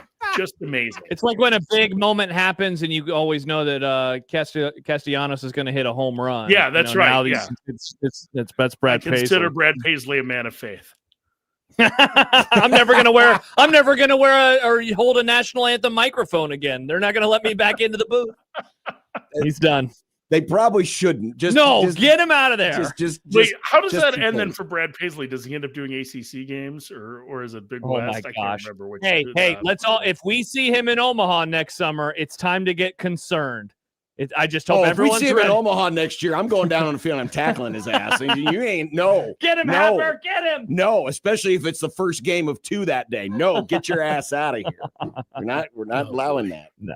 Yeah. No bueno. Yeah, I thought that was funny though. Great game though last night. That's awesome. All right, well, we'll see if it was. And we played back. Oh, I wanted to ask you this real quick. Because we played the Tommy Edman play, the defensive play in the 8th. Oh, inning. yeah. Rob Anderson of Creighton, who is not a hot take machine, tweeted last night, could you make the argument that play is better than Derek Jeter's backward flip in the 2001 AL playoffs against I don't think Oakland? so, because that was like the winning run coming home in the 8th inning, I think, when Jeter's play was. But it was pretty important play. Like I think Jake Mintz pointed this out on his podcast this morning that if Freeman doesn't get a glove on that ball, because it was a liner that glanced off Freeman's glove, and Connor Falefa is trying to go first to third. There's only one out in that situation. I thought it was the right base running decision. Just a great play by Edman, right? Sliding to it, gets to his feet, throws. But if Freeman doesn't get a glove on it, it's a double into the corner, and the Blue Jays take the lead. Like that part, and like that, I didn't until I heard it. I was like, "Oh yeah, no kidding, yeah, right." Like that would have been the winning run. So Freeman, by not making the catch, like I'm sure they would have rather had 2 outs, man at first. I mean, that's what they ended up with anyway. But just the fact that he got the glove on the ball was a huge part of that play. Yeah, it was. It was a just very tremendous. I mean, was it an out at third and 2 outs at the plate in this game? Or was it more than that? Oh my gosh, that out or at was the it plate. 2 outs at third and 2 outs at the plate? Oh my gosh, the one where there was nobody in the frame when the throw was in. It's like, oh my gosh, that would have been the World Series. I'll tell you what, if you look at the high home on that was a good send where Schneider was. Like, that was a great throw by Tommy Edman. I mean, it was an absolute seed. And like he and Hernandez nailed that relay. And Teoscar Hernandez is not known for his defense. Like defense and base running are not his specialties. Again, he got thrown out of third, trying to go first to third on a ground ball to end the inning. Remember, that was the great play that Vlad Guerrero Jr. made, throwing from first to third. So that relay was great. And like for all of John Smoltz talking about, Vlad was up next and all that, and you're running there with 2 outs, but like they were going to walk Guerrero. Like they weren't going to pitch to him. Right. So it doesn't matter. It would have been second and third, 2 outs. And so you're looking for somebody else to be the hero. So I thought that was actually a pretty defensible send. So the one that was a bigger issue was sending Teoscar when he got gunned down by Addison Barger, because Barger's got just an absolute rifle in right field. Yeah. So we did. We had 2 outs recorded at third and 2 outs recorded at home, all in the last 3 innings or 4 innings of regulation before we got to extras. I think that's right. Crazy. Wow. What a game. Beautiful game. Great game. We'll be remembering that one for camera. a long time. I just want this to be, I spent time like trying to set this up, but it's like very bouncy in the thing with the thing. The thing with the thing. Yeah, it's got spoken like a true Northwestern fan. That's the thing with the thing. Hey. Oh no, it's got fingerprints on it. Dummy. Good to talk to you, Mike. All right, we'll talk to you next week, Mike. There is Mike Farron, Sirius XM MLB Network Radio. All right, when we continue here on the Grum, a little bit of some Matt Rule stuff we didn't get to yesterday. Got Michael Brunt's coming up, and then we are essentially in the month of November. Yeah, we're going to take a look at the at-large conversation 1 week out before the first committee poll. And there's some interesting stuff. Because we're never going to get to talk about Nebraska in the playoff race again this year, says John. So we got to do it now. That's what John said earlier. No, but I want to guarantee that we at least get to talk about it once. Okay, perfect. On 1620 The Zone. John, something that we can talk about more than once every day is Underdog Fantasy and UnderdogFantasy.com, because you can make picks and win money right now in the state of Nebraska. You know, we spent so much time talking about all the basketball that we've had going on in the association over the last week. It will be here all the way through June. Wow, what a great sport. Also, still some baseball to be played, and don't forget about football as well. Find a game, find a player you like, you dislike, go higher, go lower on stats, rebounds, assists, points, and you can win, John, up to 5,000 times your cash, and you can get bonus funds right now by using our promo code 1620TheZone. Sorry about that. Speaking of bonus, look for the daily profit boosters, like 30, 40, up to 50%, either on specific sports or on any sport. So you can actually get more for your dollar. Use the Underdog app. Download it today. Use our promo code 1620TheZone to score $100 in bonus funds or bonus entries when you play your first $5. That's promo code 1620TheZone. With Underdog, make picks, win money. Must be 19 plus and present in Nebraska. Terms apply. See assets.underdogfantasy.com for details. Concerned with your play, call 1-800-GAMBLER or visit ncpgambling.org.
Welcome back. It's Unsportsmanlike Conduct here on 1620 The Zone and 1620thezone.com. Some of us are always in the studio when we come back from break.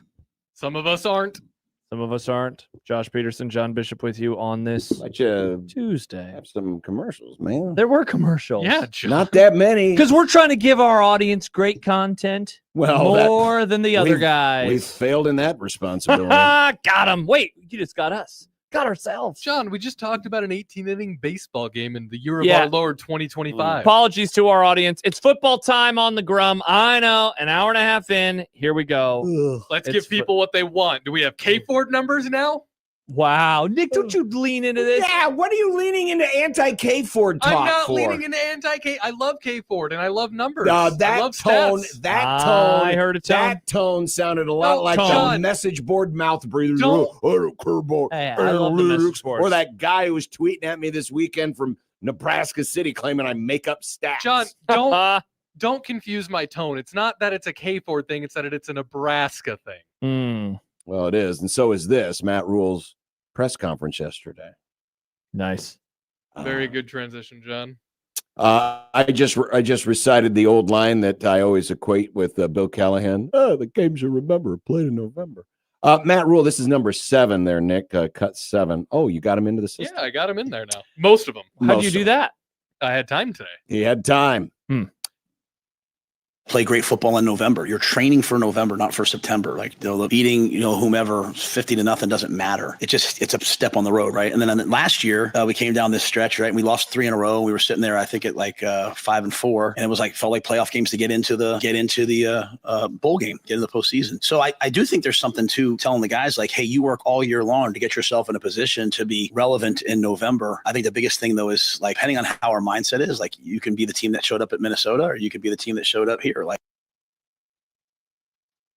Training. So basically saying games in September don't count. You can be 0-4. It doesn't matter as long as you win. They have not had a month featuring games of importance in November. True importance, national importance, potential national importance in a long, long time. Last time they entered the month of November, 6-2 or 7-1 was 2016. Before that, you have to go back to 2013. No, I guess they would have entered 2014. It's been a while. I would argue that in 2016, after the loss to Wisconsin and with Ohio State looming, because people forget that was the first Saturday in November and the first Saturday after the Cubs won the World Series. People forget. Yeah.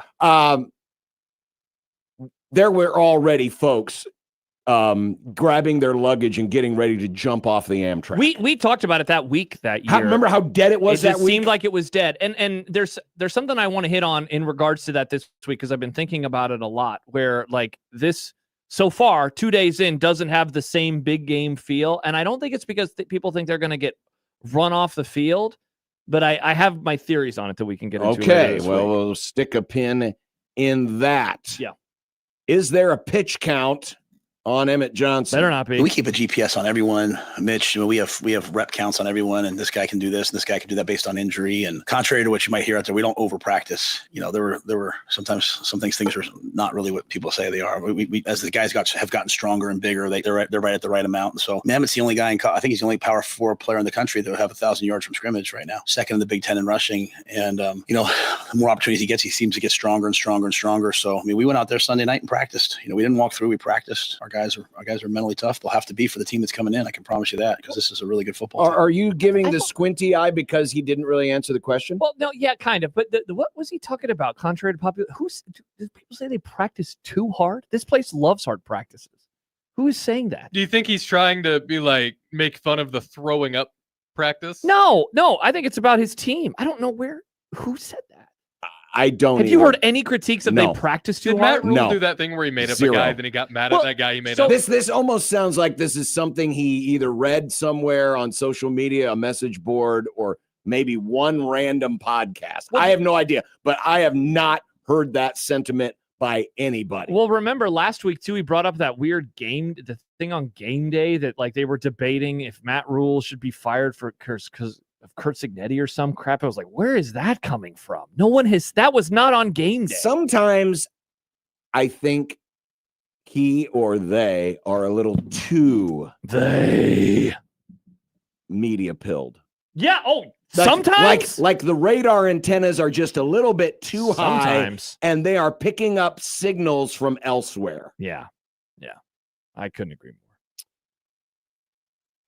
Nebraska's got an issue. It's called run defense. Well, but it's also giving up double-digit leads. That too. They've done it now in 3 of their last 4 games, and the game they didn't give up a double-digit lead was the one they got beat by Minnesota. Every week can be whatever. I think sometimes our guys play, they play hard, they play physical, and we get in those moments. I never feel them being like, oh, here we go again, or anything like that. I certainly don't think it's complacency. Take out Minnesota. Let me say that, because Minnesota, I've already talked about how I felt about the way we handled that. But I just think it's football. Their team's going to battle, and when you have a double-digit lead, the other team, all bets are off. You know what I mean? There's no more pressure anymore. You get to go play free, and it's a good problem to have, to learn how to handle double-digit leads. I hope I'm in that situation here again soon. But we have a lot of things football-wise that have to get better. Our mindset's really in a really good place, our team, all that stuff, but we're work in progress football wise. I both agree and disagree. I agree that yes, it's true. When a team's behind, they kind of throw a little less caution to the wind. They go after it. They feel like they've got to, maybe extend themselves a little bit, and that can lead to bigger plays, and potential for comebacks. But it has happened in their last 3 wins where they've had a double-digit lead, and not only did they give it up, but they kind of gave it up in short order. Short order in the sense that it happened within probably 2 to 3 drives. And I only give myself that little leeway because remember, Michigan State had the eternally long drive that happened after Nebraska got up by 2 scores. Sure. But within 3 drives, everything had flipped. And the Maryland one was really fast. The Maryland one happened very quick. At least in this time, they never trailed against Northwestern, whereas they did trail against the other teams. So you are trending, and that can be a disturbing sign. So while I think he is right in the sense, because it is more balanced, it is more difficult. Teams are, the gap between the good and the bad, the good and the mediocre, the high mediocre, the low mediocre. It's close. And so giving up these big leads isn't a total crime. But when you've done it in 3 of the last 4 games, and when it feels more self-inflicted than anything, right? Like that's part of the problem. It's not just that it happened, but it is a trend that you want to end. Absolutely. Michael Bruns will have some thoughts and more as we continue on 1620 The Zone.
Here's a story of a man named Brunsey who covers Husker sports, boys and girls, like football and basketball, even weightlifting, like front squats and curls. Then one day, good old Brunsey called a talk show, and acting on what they thought was a hunch, John and Josh wanted to start a family.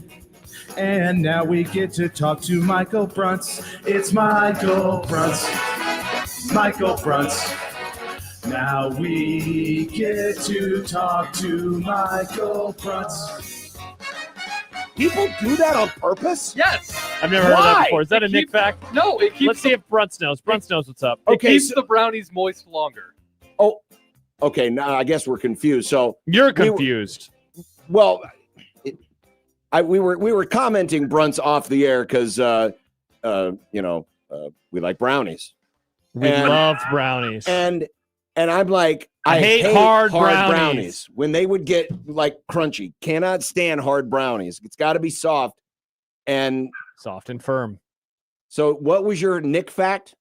It's not. It's an actual fact. Well, if you put a slice of bread with the brownies will stay moist longer because it'll soak the moisture out of the bread.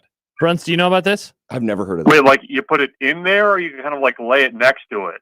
You put it in. Like once they've been made. Just like lay the bread on top. After they've been made, you have them in your little storage container. Oh, I thought you were saying you bake the bread with it. No. What is it about the brownie that what tractor beam does it use to pull the moisture out of the bread? I don't know, John. Something with physics and different levels of stuff. I have never heard that before. Something about density in water. I've never heard that before. Wow. Science. That's new. So you guys, you know how like on the airplanes, how they have like those I forget what the name of the brand is, but the catalogs. Did you ever see like the brownie pan where you like always had a kind of a hard edge to it, and it looked terrible. It was like a lazy river brownie or something like that. So you're out on that. That's interesting. So there's no edge. Is this the same catalog where you got the hot dog maker where it looked like a toaster? Yes. No, it's actually all edges, Josh. There's no like interior piece. Whoa. So it's like a big giant donut of brownie. But it's yeah. But it's square. It doesn't look appealing, but if your texture that you're looking for is that, I think you would enjoy that. Why would you do that? What kind of monster would want this? I don't know. Maybe that's why they went out of business. But I guess I don't know. Because when I think of brownies or any like a sheet cake or anything like that, I always think of the great Mark Richt and how he diagrammed how to eat a sandwich. Remember when he did this and the center cut of the sandwich where there's no crust was the fillet of the sandwich? It is pretty tasty. He tasty. did this whole diagram of how he eats a sandwich and saves the fillet of the sandwich, basically the center, for last. Wow, look at you, Mark. Mark Richt, friend of the station, friend of 1620 The Zone. Brunts, you famously love staying up late. How late did you make it last night? All the way. Whoa, look at you, man. You are Jack incredible. Buck? Where is Jack Buck? Here it is. Give him a Jack Buck. Pardon me while I stand up and applaud. That is awesome. Good job by you, Brunts. It was getting a little tense there late about whether or not it was going to happen, but it just reached that point where you're like, well, I'm committed now. So however long this goes, I'm good for. So I made it. I paid for it this morning. Oh, I bet. But you were able to bank some sleep from Sunday afternoon in the second half of the Denver. Okay, come on. Hey, I wasn't even going to bring it up, but yes, I did have a very comfortable Sunday late afternoon window. But Brunsey, didn't they look good? They did look. Brunch, your team did look good. And Damn, they look by the good. team, I mean the actual uniforms. I don't mean the team. They did look good in those uniforms, didn't they? The transitive property, though, is not good for what Dallas defense allowed in that game, considering that Denver only got 13 against the Jets. So yeah.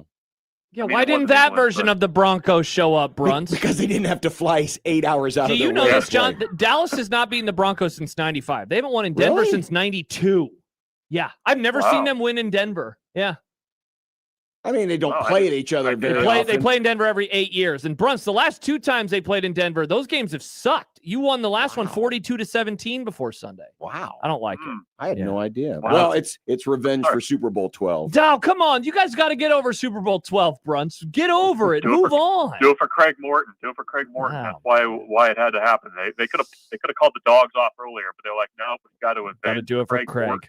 Got to do it for Craig. So, Brunsey, we were just playing a little bit of Matt Rule from yesterday, and one of the quotes was about Emmett, and he was asked about the pitch count. He talked about, hey, we practice on Saturday.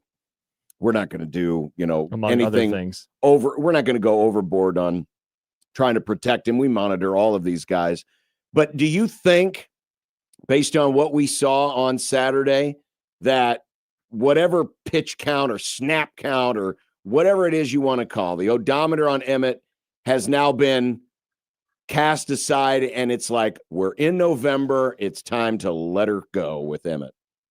Yeah, no, it's time to stop holding back. I mean, I don't know that they really were that much. But yeah, I mean, when you get to November, you have to have a steady running game, and Emmett Johnson is the steady running game right now. And it's, still a little bit precarious there. So, it was definitely an Emmett Johnson game against Northwestern. It's going to, I think, be another Emmett Johnson game for Nebraska against USC. I mean, I really just don't think you want to get into a track meet with USC, and you need to control the clock a little bit. And, the thing, too, that impressed me about Emmett in that game was it was almost Amir Abdullah-like in the way that he was kind of making positive yardage out of plays where it didn't really seem like that they were there. And, I think a lot of kind of what Nebraska does in November is going to be predicated on how much they're able to really use him, not only as a runner, but also as a receiver as well. I mean, I think in some ways they haven't even unlocked all of that with him as a receiver out of the backfield. So I don't think there's any pitch clock there. I mean, I'm sure they're being cognizant of that stuff in practice, though. I mean, even Dana today said with Turner Corcoran, they're being careful with him in practices right now, given his history. But yeah, I mean, I think if whatever is needed to win, and if that's riding Emmett over these last few games here, I think they're going to do that. Brunts, I'm curious about your view on the offense in this game, because this seems like the type of matchup where we're spending a lot of time on the defense, given the firepower of the offense. We're spending a lot of time celebrating special teams right now. I think we look at the USC offense versus Nebraska defense as the story of this game. Nebraska's offense, weirdly, maybe under-discussed so far, only a couple days into this week. How do you think they match up with this USC defense?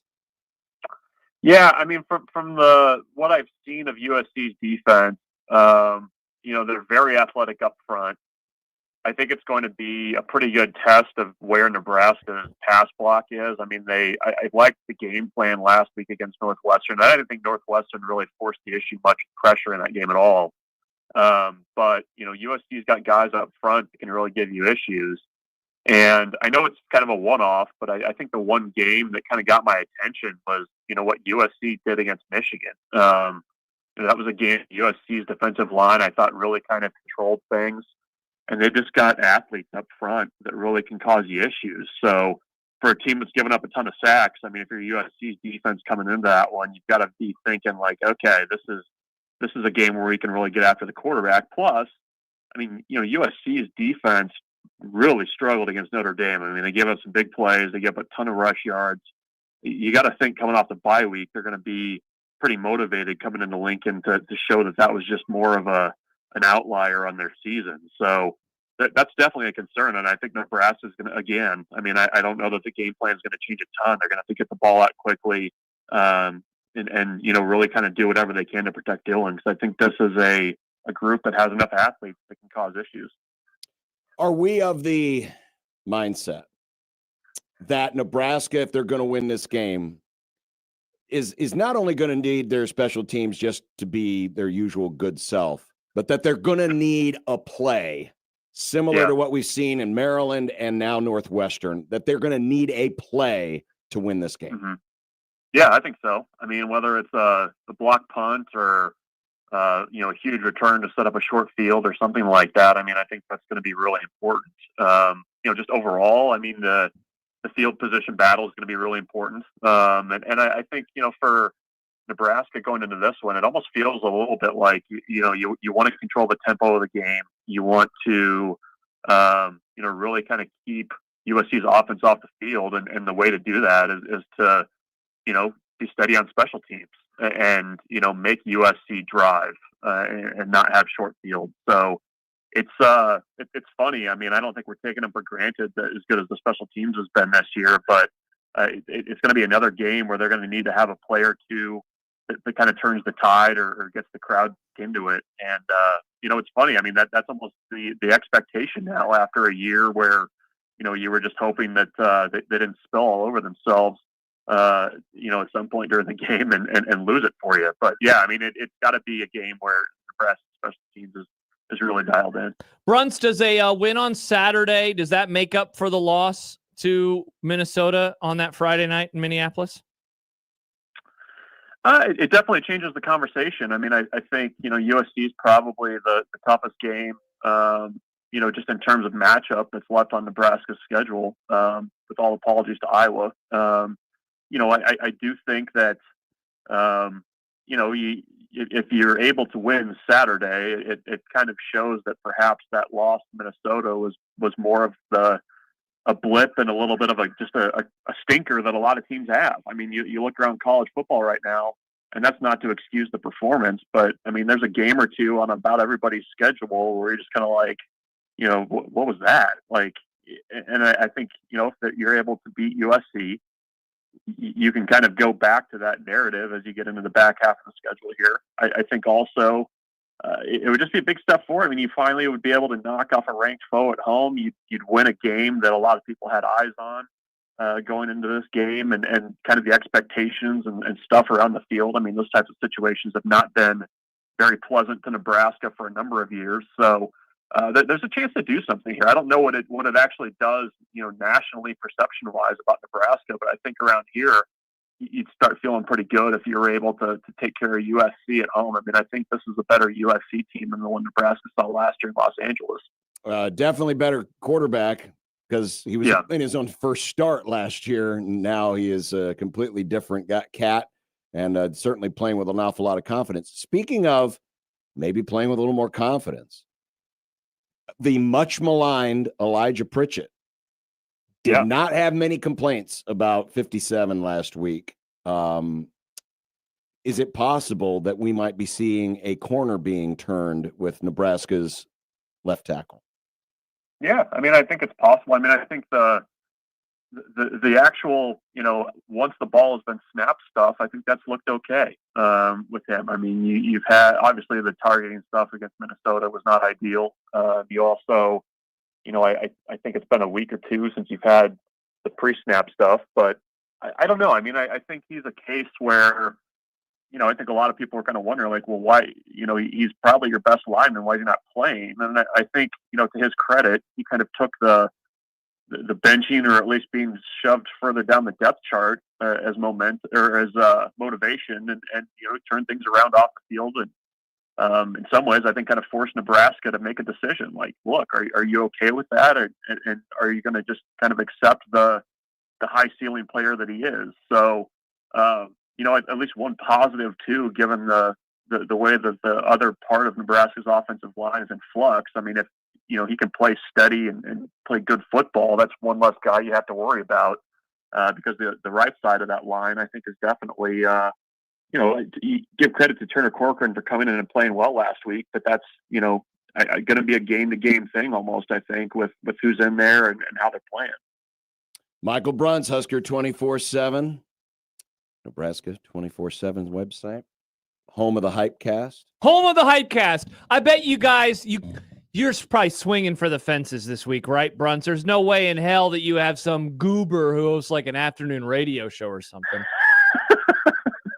We'll see. We'll see who pops up. It's a little bit like the Royal Rumble. Schaefer never really tells us who it's going to be, and then you get the countdown, and all of a sudden it's the maybe it's the 1, 2, 3 kid.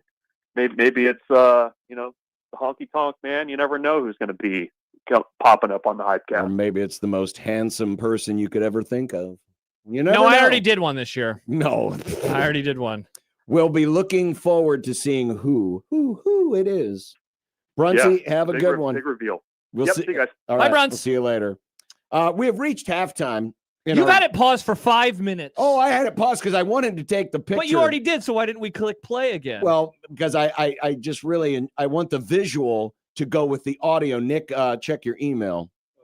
So as Nebraska and USC are going to the locker room, the ABC cameras, of course, are looking for the respective teams coming off the field, and the handheld on the field is looking for Bill Callahan. And, they found Bill Callahan standing next to a young, spry Sean Callahan, who was doing the sidelines for the Pinnacle Sports Network at this time.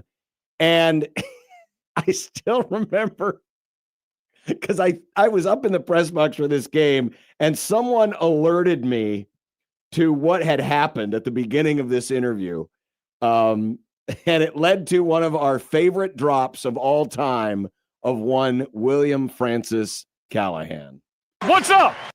That's from this? That is that moment. No way. What's up? That moment. No way. Because as you know, because I froze it here after that had happened, but Callahan's distracted. He's like looking around. The team's coming off the field. Sean is right there getting ready, and they did it live. They didn't, sometimes now they pre-record, when Jess does the interview. Well, they do it after halftime now. Right. They do it after halftime. They do it like right before the second half starts. A lot of time is, but this was live on the field, and Callahan was distracted, or not, Sean was not distracted. Sean, yeah. Bill was distracted, and he was surprised by the microphone being there, and we got... What's up?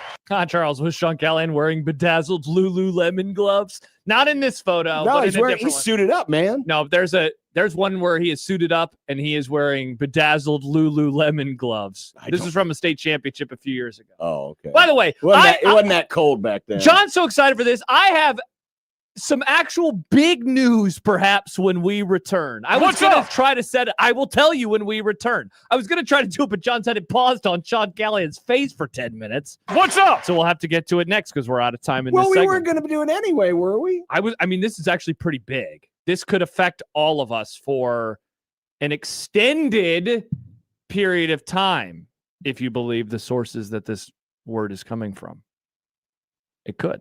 Are we doing COVID-2 electric boogaloo? No, extended, John, extended. Well, that was extended. Like signing an extension. You don't sign extensions for a pandemic. We'll be back on 1620 The Zone.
Sports Flash. Time for an unsportsmanlike conduct Sports Flash update. Sports Flash. From the Sports Flash Sports Desk.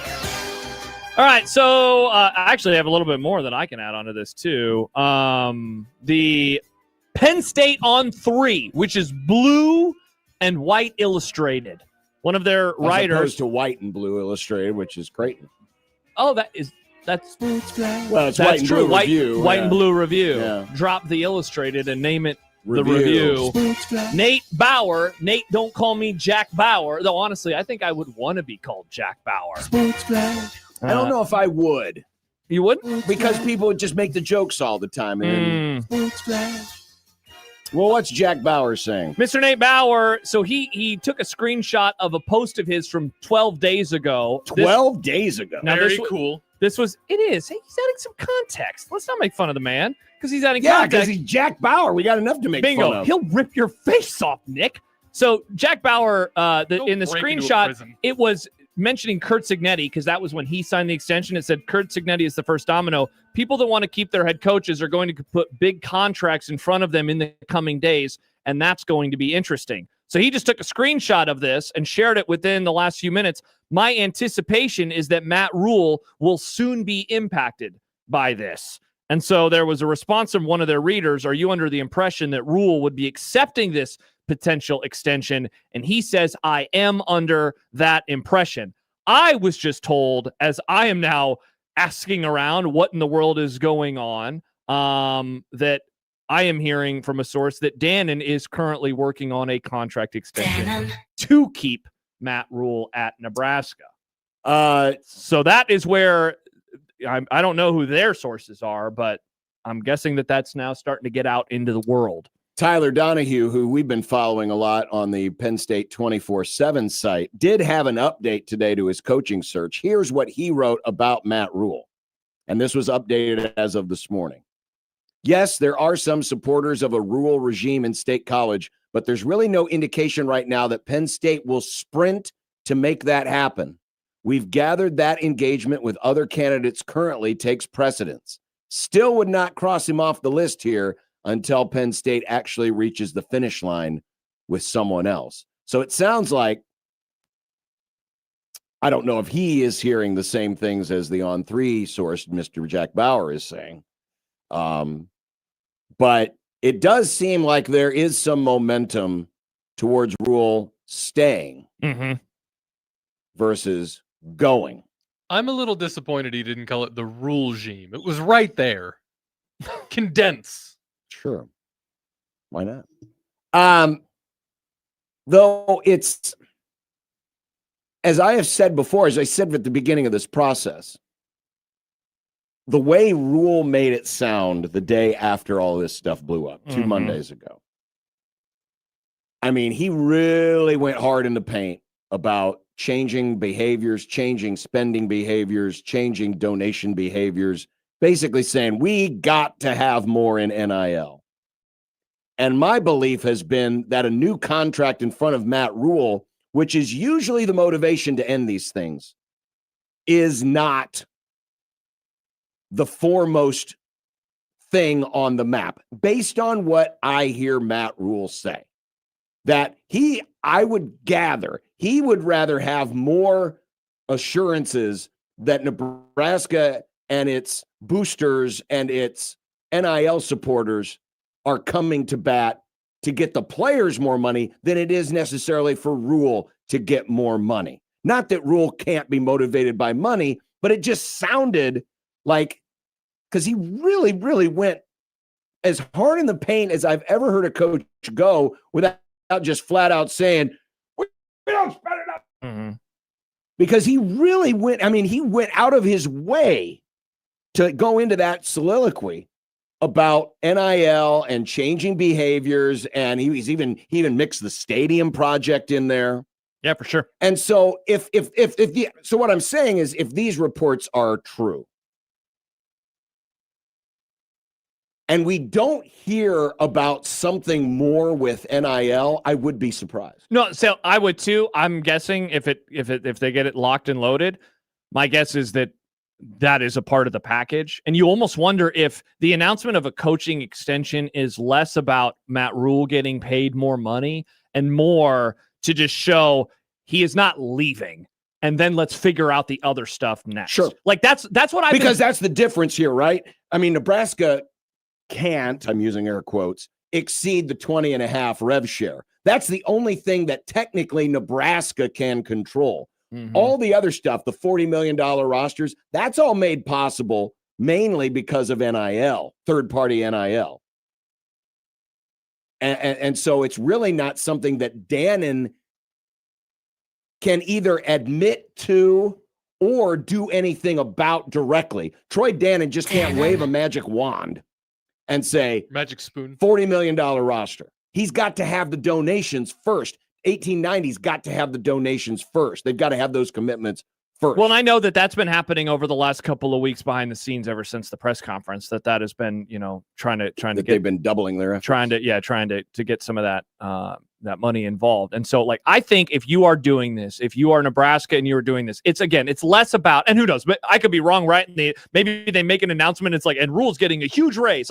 He has escalators already built into his contract, yes, right? So he doesn't need that. Now, I'm not going to tell somebody what they are or aren't worth, but I think why you would do this. Why would Nebraska do this, right? I just got an email from listener John. An extension for a 500 coach is an absolute joke. This is not how you become a better program. This is how you look like a desperate loser.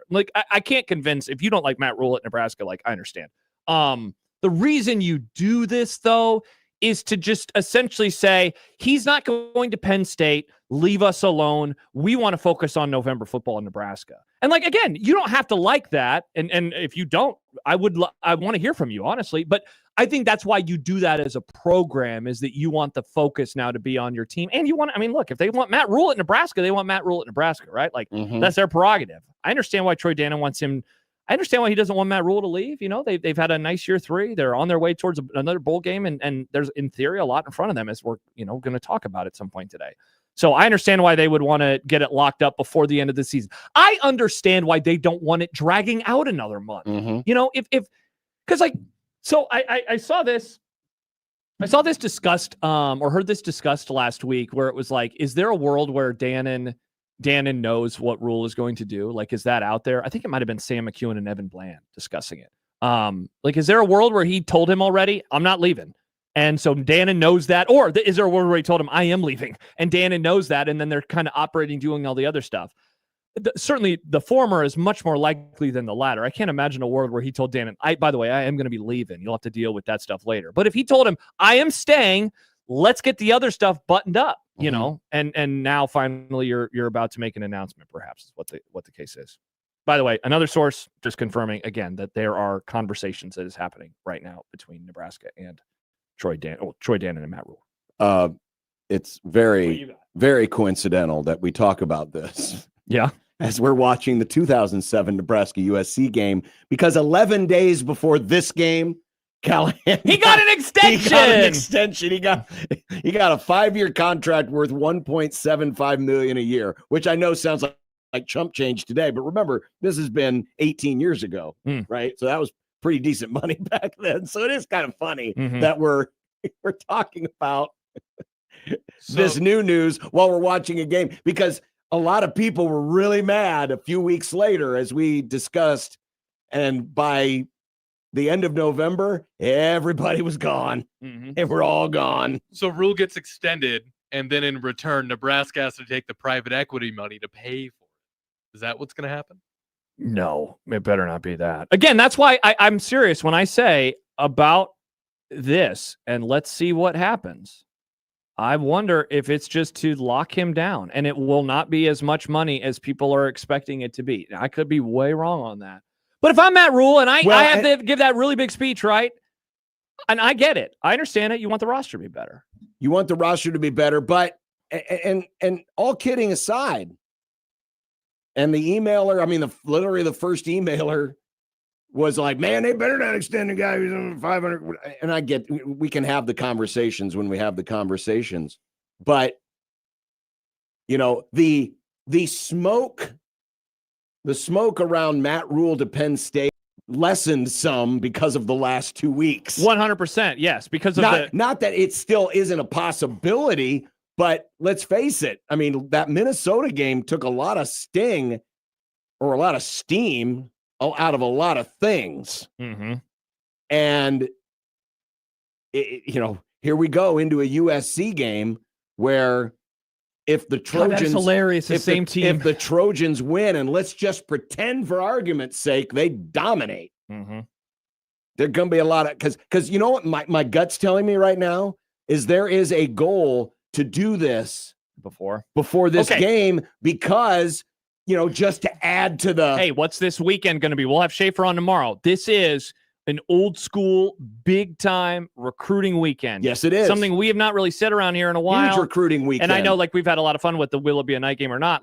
That was a big part of it. Yes. They get their night game. They wanted all of it. And I'll say this too. So I hadn't heard this in my circles, but I know that there were some where there was a theory that they were going to announce something after the Minnesota game. That was something that they were hoping to do. Now, again, part of this was a theory, but now what I'm hearing today makes me wonder if the timing, maybe it just didn't work out and maybe they hadn't agreed on all of the particulars. But I heard that over the weekend, that going a previous week, that had been something that had been kind of people were circling about. So I don't know if that was true or not, but if you're going to lock this down, right? You want it done before the season. You don't want this to dip into 3 weeks or 3.5 weeks from now. Right, you don't want it that way. Let me throw something out for you. Okay. Because these types of announcements, you want as much hoopla behind it. I get the whole, hey, let's do it now before the big recruiting weekend so that all the recruits that are coming in know what the heck's going on. Mm-hmm. And maybe they will be told. But is this something where if they are either very close or they have an understanding or they have a new agreement, that they wait until a good time to publicly announce it? So, in other words, they give themselves the opportunity, if USC were to win this week, that you don't announce it, that they wait until after something else. So here's why, it's a good theory. Which is weird to say, because let's say they're sitting on it a while and they do lose it to UCLA or USC, and they lose to UCLA, and then we go to the idle week before Penn State. Mm-hmm. Those things can backfire, but you want to both squash the idea that he's leaving, but you also don't want to run into a situation of optics like what happened with Bill Callahan, where, man, they extended him before the season, and then 11 days later, they get thumped at home by USC, and within a month after that, the whole thing has blown up. So here's the only reason that I'll push back against that, and that is if there's an agreement on both sides, at a certain point, you can't really think about optics anymore, right? Sure. There's not an equivalent in our world, right? Where you're having an agreement with a boss, and it's all right, I'm ready to go, and they're all right, I'm ready to go. But John, you have a huge game that you're announcing coming up, and we want to make sure you do a good job. If you got the stuff ready to go, you got to announce it. And here's the other reason why I don't think that'll be the case. If this is true. And again, I really think that these conversations are happening right now, given what I've heard over the last half hour. And it's starting to spread to Penn State people. That tells me they're getting pretty close.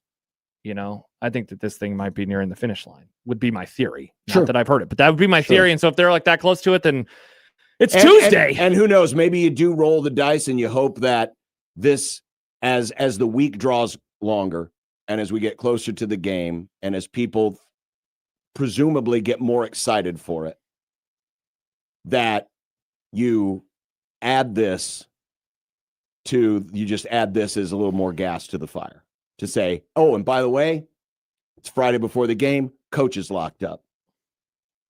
Yeah. They did that with what's his name out at Indiana? What's Signetti, didn't they? But remember I hate to keep bringing up these bad things, but I'm sorry, that's the only thing we have. Remember the surprise Scott Frost extension before the Wisconsin game? Now that was stupid, though. That was I know it was, but I'm just saying we don't have and I bring these things up only because they're the only recent examples that we have. Not that Matt Rule equals Bill Callahan, not that Matt Rule equals Scott Frost, not that Matt Rule is going to fail here. I still think he's a heck of a coach. I really do.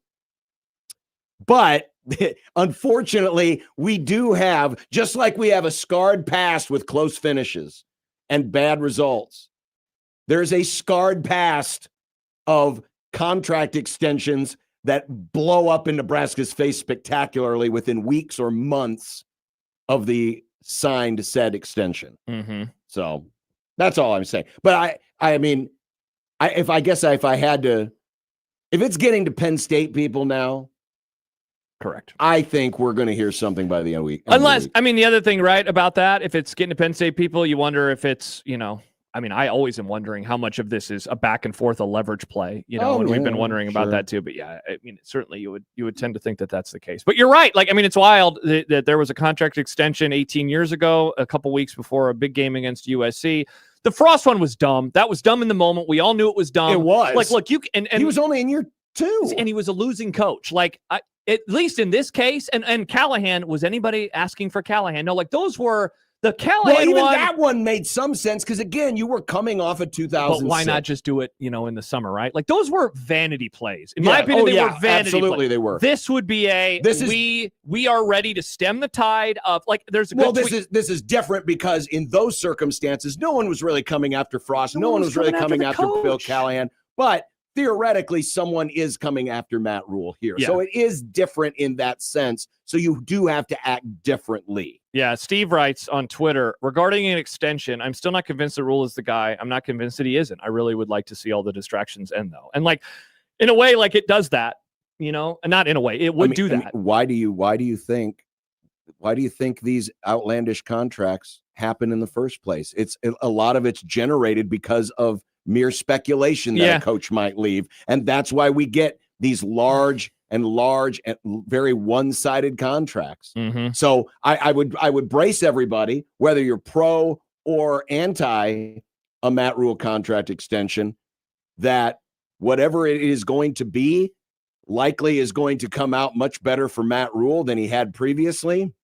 And we'll put Nebraska on the hook for a larger cash sum should things go south, because that's how all of these things always go. And as you pointed out, there's a world where, let's go beyond Saturday, John. There's a world where it goes south Saturday and they could lose to UCLA and they could lose to Penn State. They could lose to Iowa. Every game is winnable and every game is losable. I'm not predicting that. I'm just saying, there's a world where this could get announced this week and it blows up in their face to a degree that we have never seen before around here. Well, we have. Yeah, I guess. Yeah. You're right. 2007. Big Red Game Plan writes, I think his contract is good enough. Let's see how it performs. I know that makes way too much sense. And look, I understand that. And I understand anyone who's like, this is stupid. Why would you, give him more years? You don't need to. He hasn't proven enough to get him. And I think it's what Steve says. I really would like to see all the distractions end, though. And if there's also the component of, and we're going to do X, Y, and Z to continue to make Nebraska a better That's football why I program. would say I would be stunned.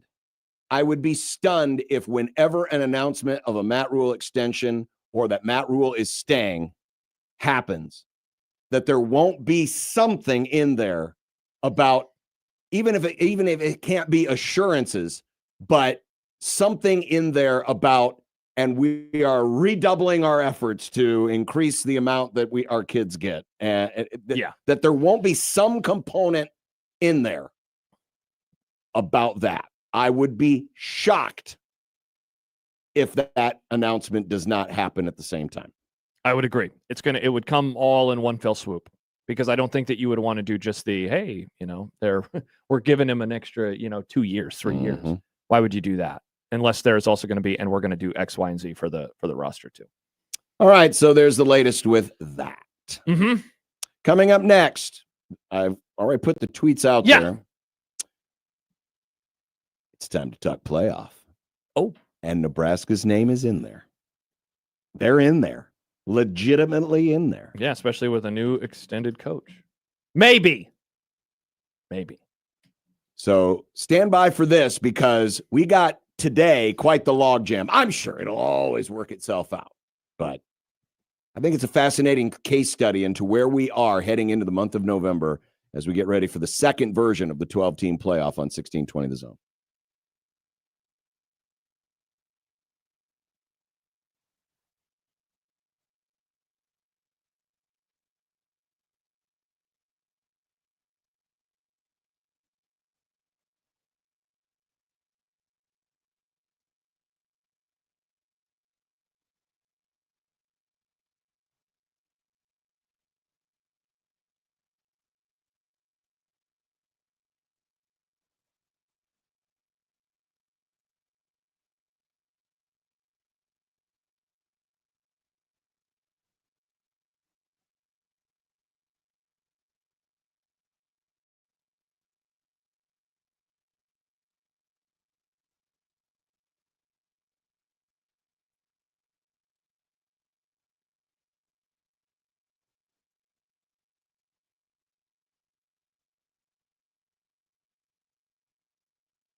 Friends, you got to have imagination. You got to allow yourself to dream a little dream.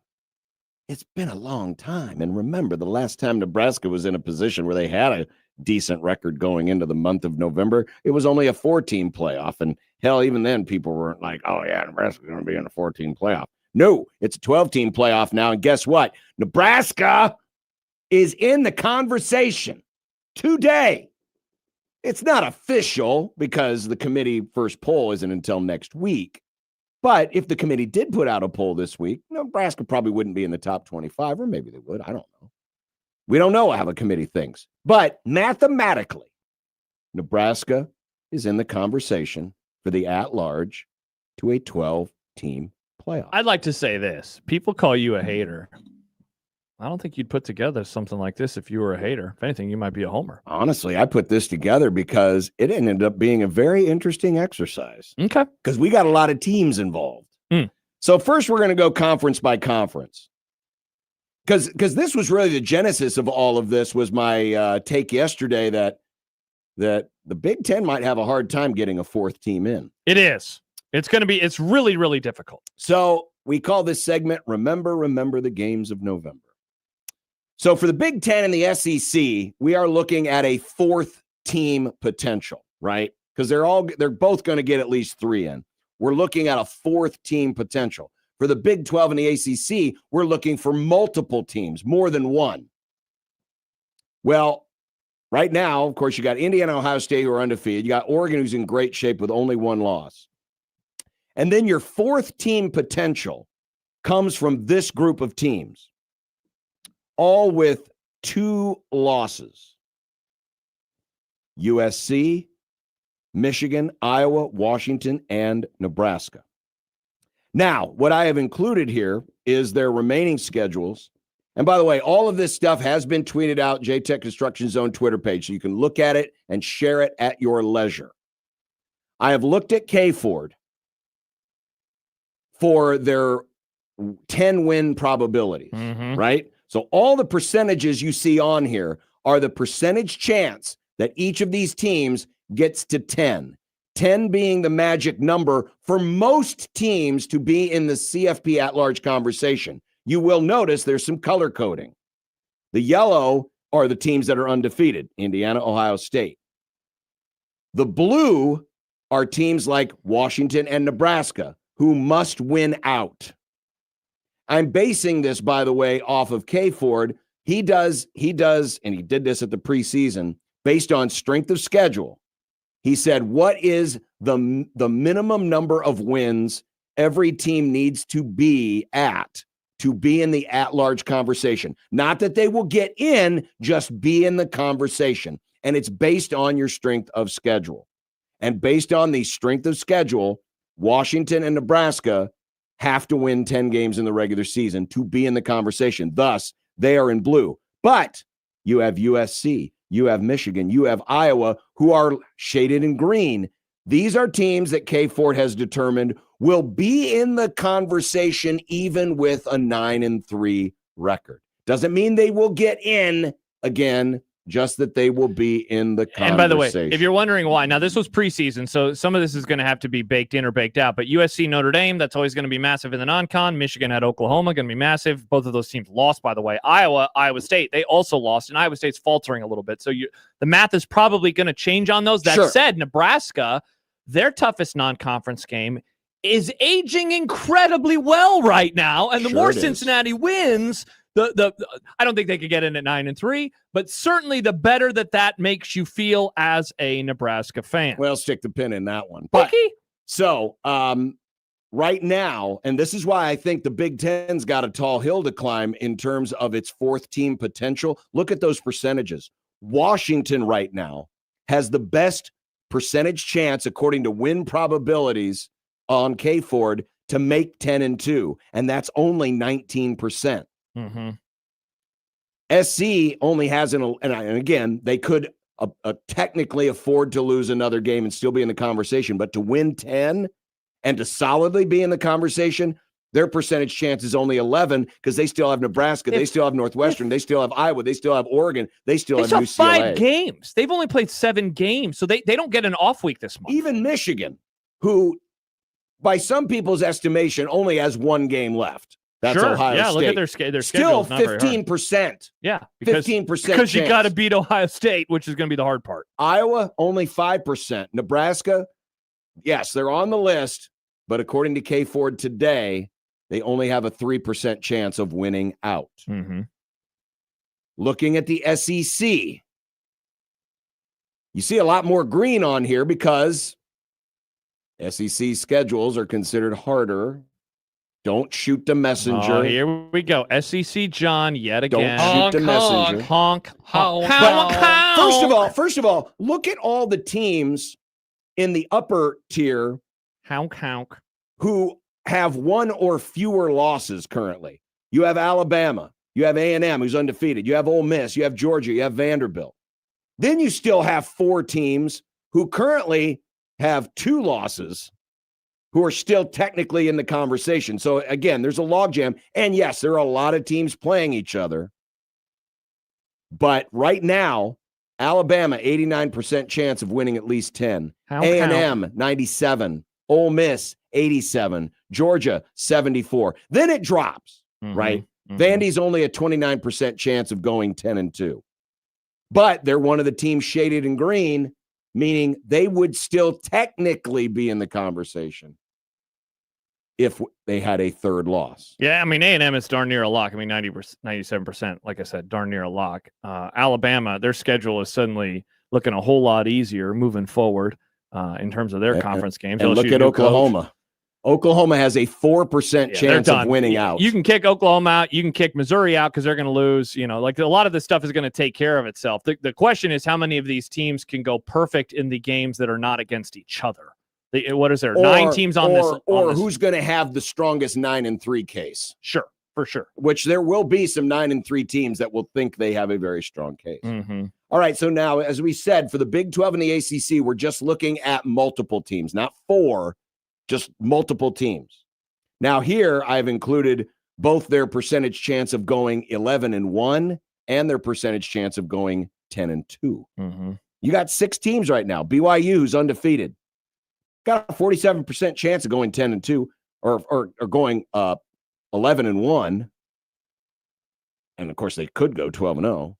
85% chance of going 10-2. Texas Tech, Utah. But now here's the catch. Texas Tech, Utah, Houston, and TCU, according to K Ford, need to win out. So that's tougher. But look at Cincinnati. Cincinnati has a little wiggle room. They're currently at 1 loss. They could go, according to K Ford, 10-2 and be in the conversation. Well, that's mainly because they haven't lost in the league yet. They're not undefeated in league play, so they could go 10-2 because it would mean that they go 8-1 in the conference. And you do have to factor that in because what if Cincinnati makes it to Dallas with 1 loss and then then loses there? How strong is their case? It could be pretty strong. Well, especially given last year, remember, they really tried to be consistent. If you make your championship game and you lose, you're in. That's why SMU still made it, even though they lost. Of course, we saw what happened in the SEC and the Big Ten.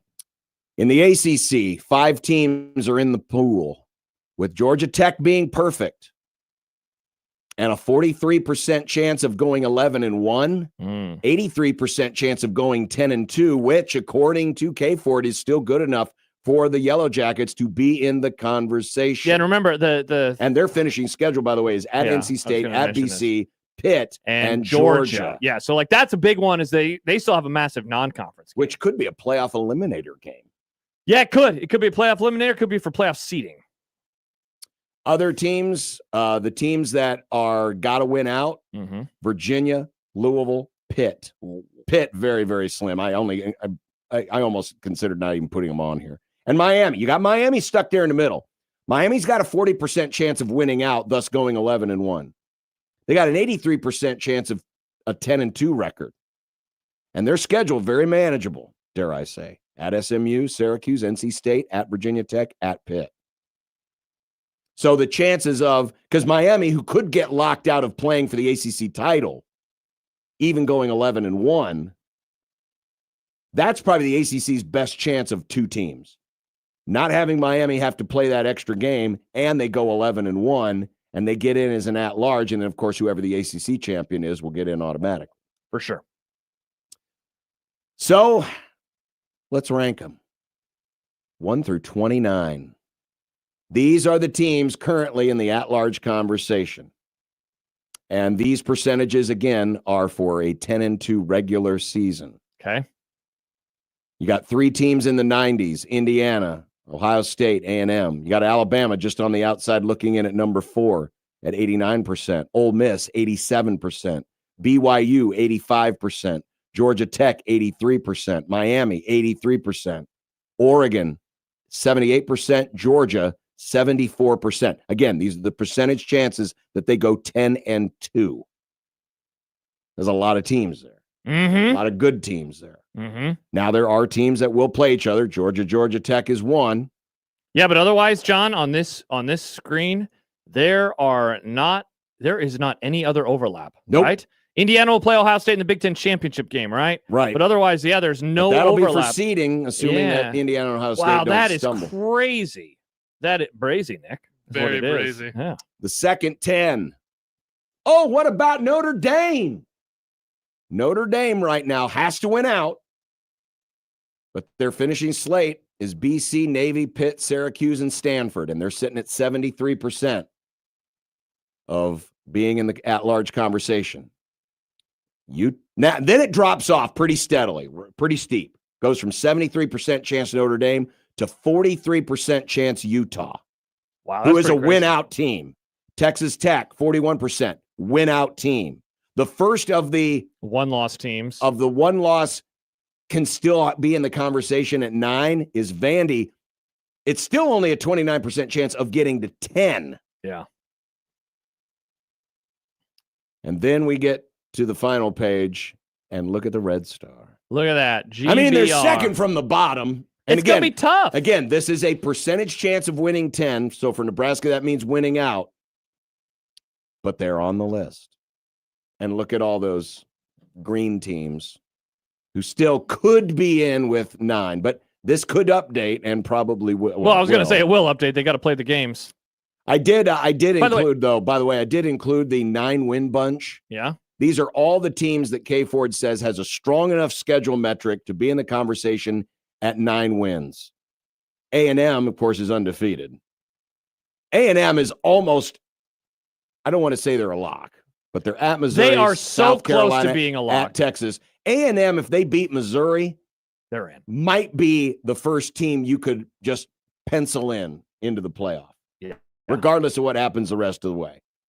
Kenneth says, I will go on record right now, put it on the list, 0 3-loss teams in the field this year. And that's very possible, by the way. And I'm not making the case that there should or will be. I'm just saying that there is a chance, but I would say it's not a great chance because you got a lot of teams, like, for example, Oregon. Oregon has the chance to really mess up a lot of people's stuff. Oregon has Iowa, who's here.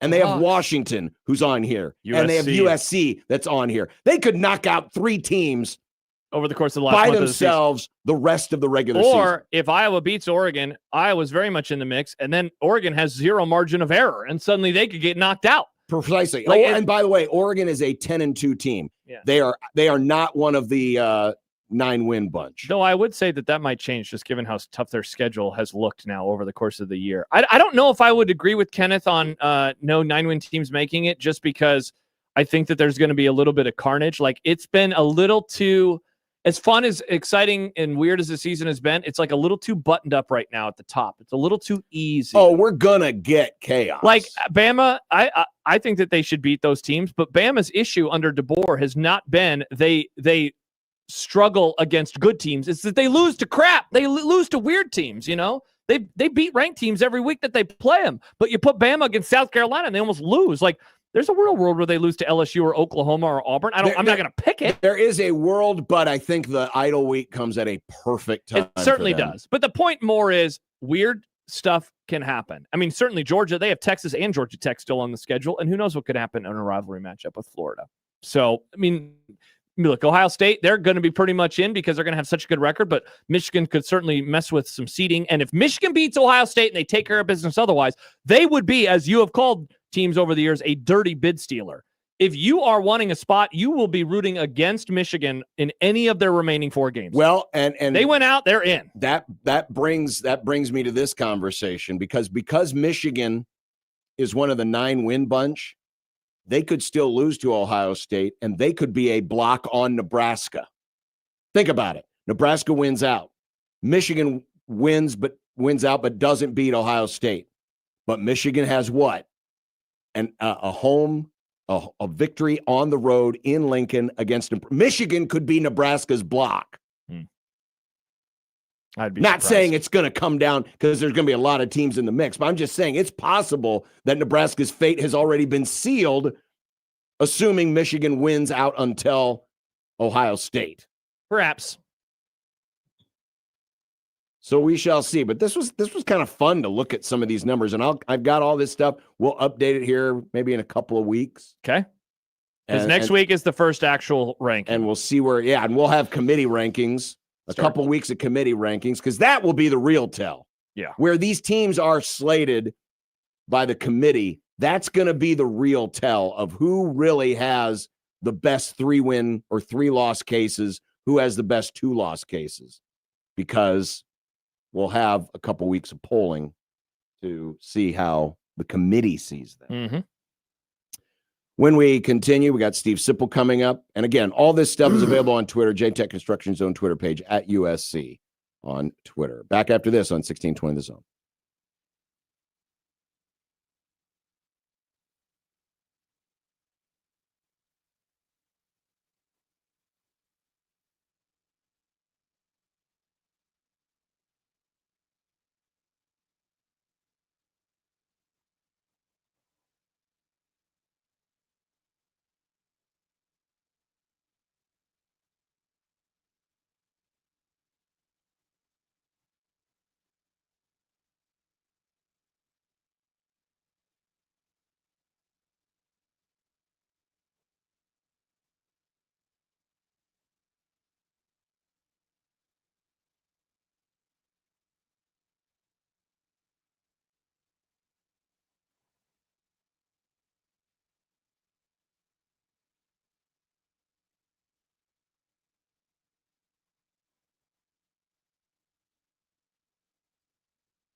don't know if they still do this. I'm not of shopping anymore. We used to do a thing called layaway. Layaway, yes. I remember this at Walmart. What where- was it? Was where- just, where it was you just like would- putting it on a card, right? In a way, Well, like a credit card. It was you interest. You didn't have the money to pay for it. You didn't want to pay on a credit card, so the store actually held the item for you, and then you made arrangements to pay it off and get it at a later date. Is this? Are you alluding to the extension that might be being negotiated? No, right but now? I'm putting a hot take on layaway at the Okay. Super Hot Take Market Give it to me. because it branches off on what we just talked By the way, about. was layaway, was that interest free or was there interest involved? I don't remember. Okay. Hot take on layaway. If Nebraska finishes 10-2, they will be the Big Ten lightning rod team that the 1 or 2 loss Big 12 and ACC and or 2 or 3 loss SE teams will target as being not worthy. Last year, Indiana got a lot of smoke. They got a lot of heat being a 1-loss team saying they don't belong. Mm-hmm. If Nebraska cleans the slate in November and is sitting at 10-2, there will be 1 and 2 loss Big 12 and ACC teams and 2 and 3 loss SEC teams that will look at Nebraska and say they're not worthy. So here's what you're rooting for if you're a Nebraska fan. Are you ready for this? So you're obviously rooting for USC to win out. Cincinnati game. Oh, no, I'm sorry. The Michigan game to be forfeited because Michigan cheated again. Nice. No, I was going to say you're rooting for Iowa. Go You need Iowa to win Hawks. and to win and to win and to win and to be a battle of 2 top 25 teams that are 9-2. Root for Iowa. Hokie Scarpa does point out if Cincinnati wins the Big 12 can't do jack like that. Yeah, Nebraska would have the quite the card. They would have a win over a conference champ if Cincinnati. That's what they need. They need Iowa to win, and they need Cincinnati to win out. But this is quite the hot take because Nebraska ain't winning out. They're going to go 7-5. Okay, stop it. What? I told you it was on layaway. Homer John. I didn't realize I told was you it talking to on Homer lay- John I didn't today. realize I was talking to Negative Nelly over here. We said Have you they're met terrible. me, They're John? awful. They're terrible. Have you met me, John? Remember As much as Doubting people will Thomas, say, John? hey, look at Cincinnati, look at Iowa, Yeah, look at Iowa. They're going to use Minnesota against you. Well, yeah, of course. That they is will. is going to age very, very poorly. Very, very poorly. Bama lost by a I'm- lot of points to Oklahoma last year, and you still wanted them in the playoffs, so they can go cry some tears. Tears. This Minnesota Got 'em. team is bad. They're not bad. good. So is And that Oklahoma was- team. And that was a really bad loss. I mean, a really bad loss. So really, this hot take on layaway is just preparing people That's what I've been saying. Remember, I've been saying Just delete all your because. Indiana tweets. Remember, I said that. just because. Oh, yeah. Headley points out Bama lost Florida State this year. They did lose Florida State. That was crazy. Hot take, I believe. John, it's Minnesota loss is worse. time to trigger you. Shohei Ohtani, like we always joke about him being the GOAT. Like, is he the GOAT? I don't know. Baseball's so hard. But I can say this. Shohei Ohtani is the best athlete that I've ever seen play in his prime. Because I was too young for Michael Jordan. I don't remember Michael Jordan in his prime. I got late 90s Michael Jordan, which was still very good. He won 3 championships in a row. Wasn't as athletic. Wasn't as above the rim. Still very good. I don't remember him at the peak of his powers. Tom Brady, awesome. Peyton Manning, awesome. Patrick Mahomes, awesome. Still in the midst of his career. LeBron, awesome. Kobe, yeah, Kobe's not the GOAT.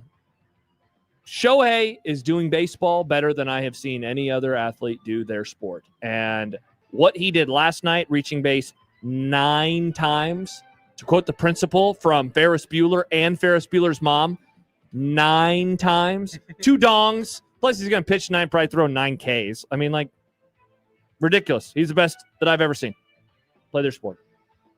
I mean, doesn't trigger me at all. Oh, don't put it on the internet that Oh, John's triggered. Are we finally wearing down John? No. Well, he said it to Farron earlier. He said, "I'm waved the white flag on show." I was joking.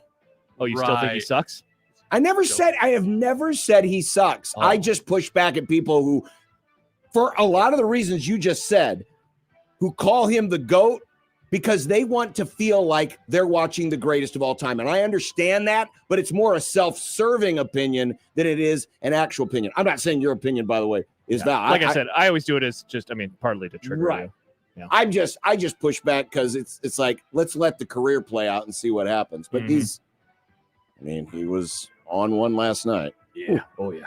It'll be very fascinating to see how he does when he's sleepy. Sleepy, didn't get 12 hours. How can you beat a goat? Babe Ruth slept like 2 hours and then ate like 18 hot dogs and drank 7 beers and went out and played that well. And your precious little Otani has to get 12 hours of sleep. Who the hell gets 12 hours of sleep? I wish I could get 12 hours of sleep. You're saying Babe Ruth, the person that people consider the greatest of all time, had to take performance-enhancing substances when Shohei hot dogs when they weren't regulated? Beer, John. Do you know about Upton Sinclair, Nick, and the jungle? I do.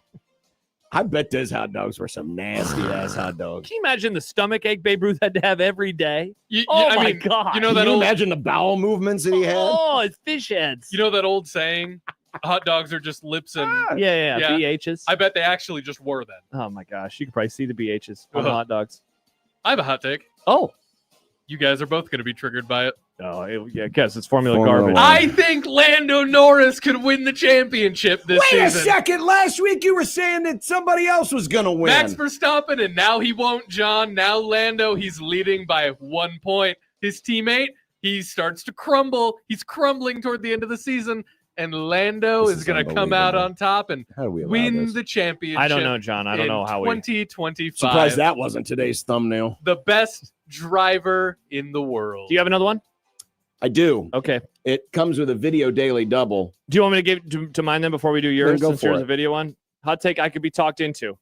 My Iowa offense take from earlier this year might be my worst take of all time. Whoa, that's saying something. It's not as bad as John saying the North Carolina story isn't interesting to me when we all know why. Well, it's not interesting to me because we know that's why. not a take.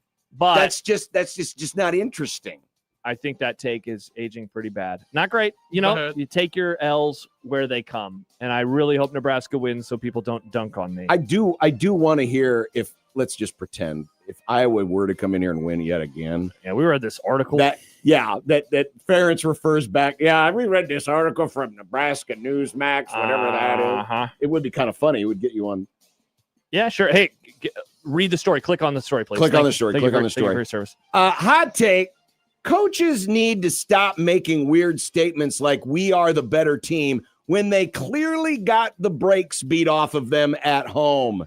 The coach in question was one Brent Venables, who said after the game, I felt like we were the better team, but at the end of the day, it's a game of execution and performance. I thought they out-executed us.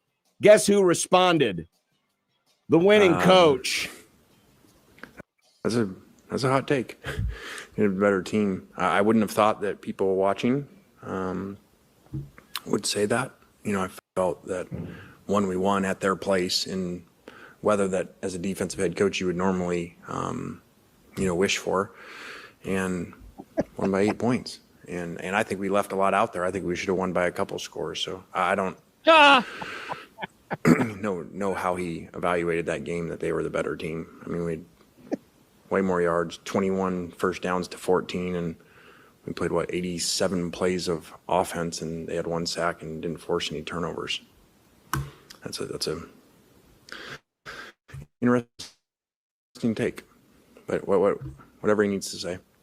And also following up to road trips. Maybe to Georgia. they had the better team last year too when we beat them. See, that man needs to go to Florida.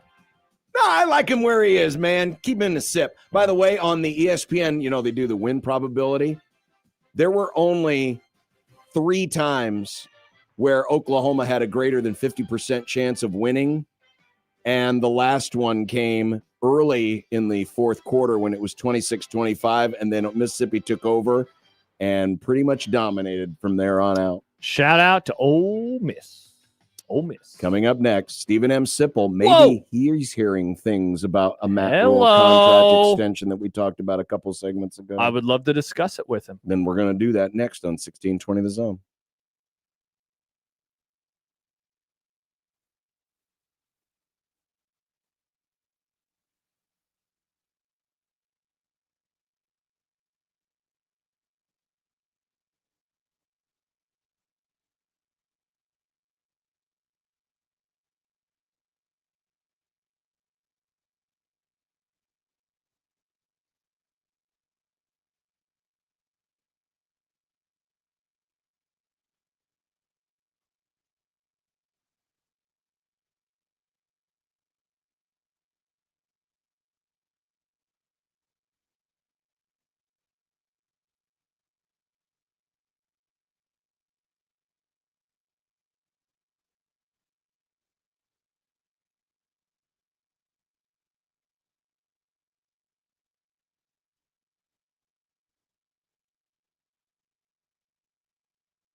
Throw. Throw. Throw. Throw. Throw. Throw. Throw.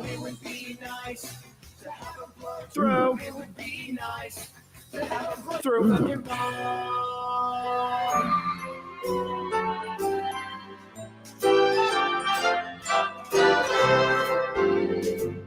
Sipple the snowflake is one old triggered soul with reading glasses sitting on his nose and takes that really blow. Sipple the snowflake deserves a mouthpiece to the face. He says LeBron's the GOAT and Steph will choke. Then he runs to his safe space. Hey, we gotta be careful here, he tells us when we speak. But when 10 games air in a day, he thinks that's too many. Oh, Sipple the snowflake says words like mature. He's a blogger now and an honor too, and also really old. Stephen M. How you doing today?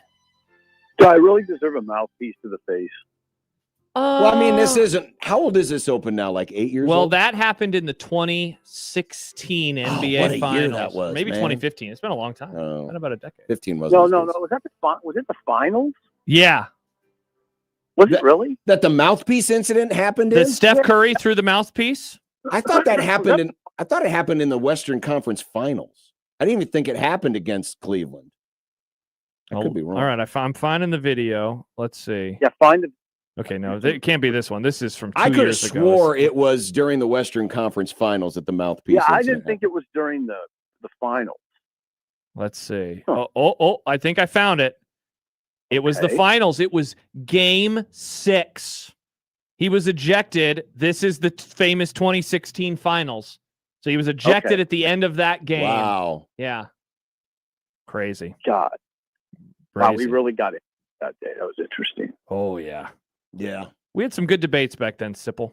Really good debates. Yeah, those were better times. It's softened up now. Everything's soft. Including you. Wow. Just kidding, Sip. Well, Sip, a member of your network, your On3 network from Penn State, seems to be alluding to the fact that a Matt Rule contract extension might be coming round the corner. Does that surprise you? Yeah. I mean, I don't. Hold on. Oh my God, I'm out of gas. No, it wouldn't surprise me. I mean, I've been hearing stuff like that it could be in the works for the last since Saturday. So no, it wouldn't. No, it wouldn't surprise me. But I don't know. I'm always, oh God, brand, right on brand here. I'm always a little careful on these things until they're done. Sure. You know, we saw it with Rule. I mean, I damn near reported he was going to be the coach at Nebraska long before it happened, because then the whole thing blew up, and then they rounded back to him. So that's why I'm always a little more cautious. But yeah, no, would it surprise me? No. So, Sip, for the record, I'm hearing the same thing. After the Penn State stuff, I asked around. I heard from 2 separate people that a negotiation at least is, trying to be had on Dannon's end. Let me ask it to you from this perspective. Like, is that why do they want to do that? Why does Dannon want to lock him up beyond just that they? Let me re-ask the question. Is this the right move for Nebraska to do?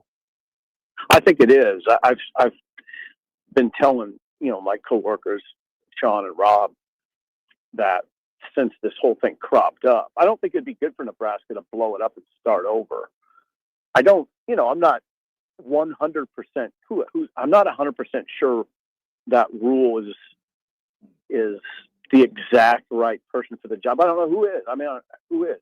How would you ever know for sure? For sure, yeah. I guess I got to make sure how I put that. He's done enough for me to believe that, yeah, he should. It would be best for Nebraska that he stays as the coach. He's shown enough. There are definitely things you wonder about. I mean, the essence of that conversation to me is they're 6-2. I feel like they're overachieving a little bit, but I have sort of mixed emotions about that. Like, why do they have to be overachieving? But I just think there's some roster limitations right now that I feel like they're overachieving a little bit, which is good and bad, right? You see what I'm saying? It suggests very good coaching. But why is the roster in a place where I got to think they're overachieving? So, but yeah, they're 6-2. I thought 9-3 or 8-4. They're on that path, I think. So I don't think it would be good for Nebraska to blow this up at all. There's so many different angles I can take, but let me start with this one.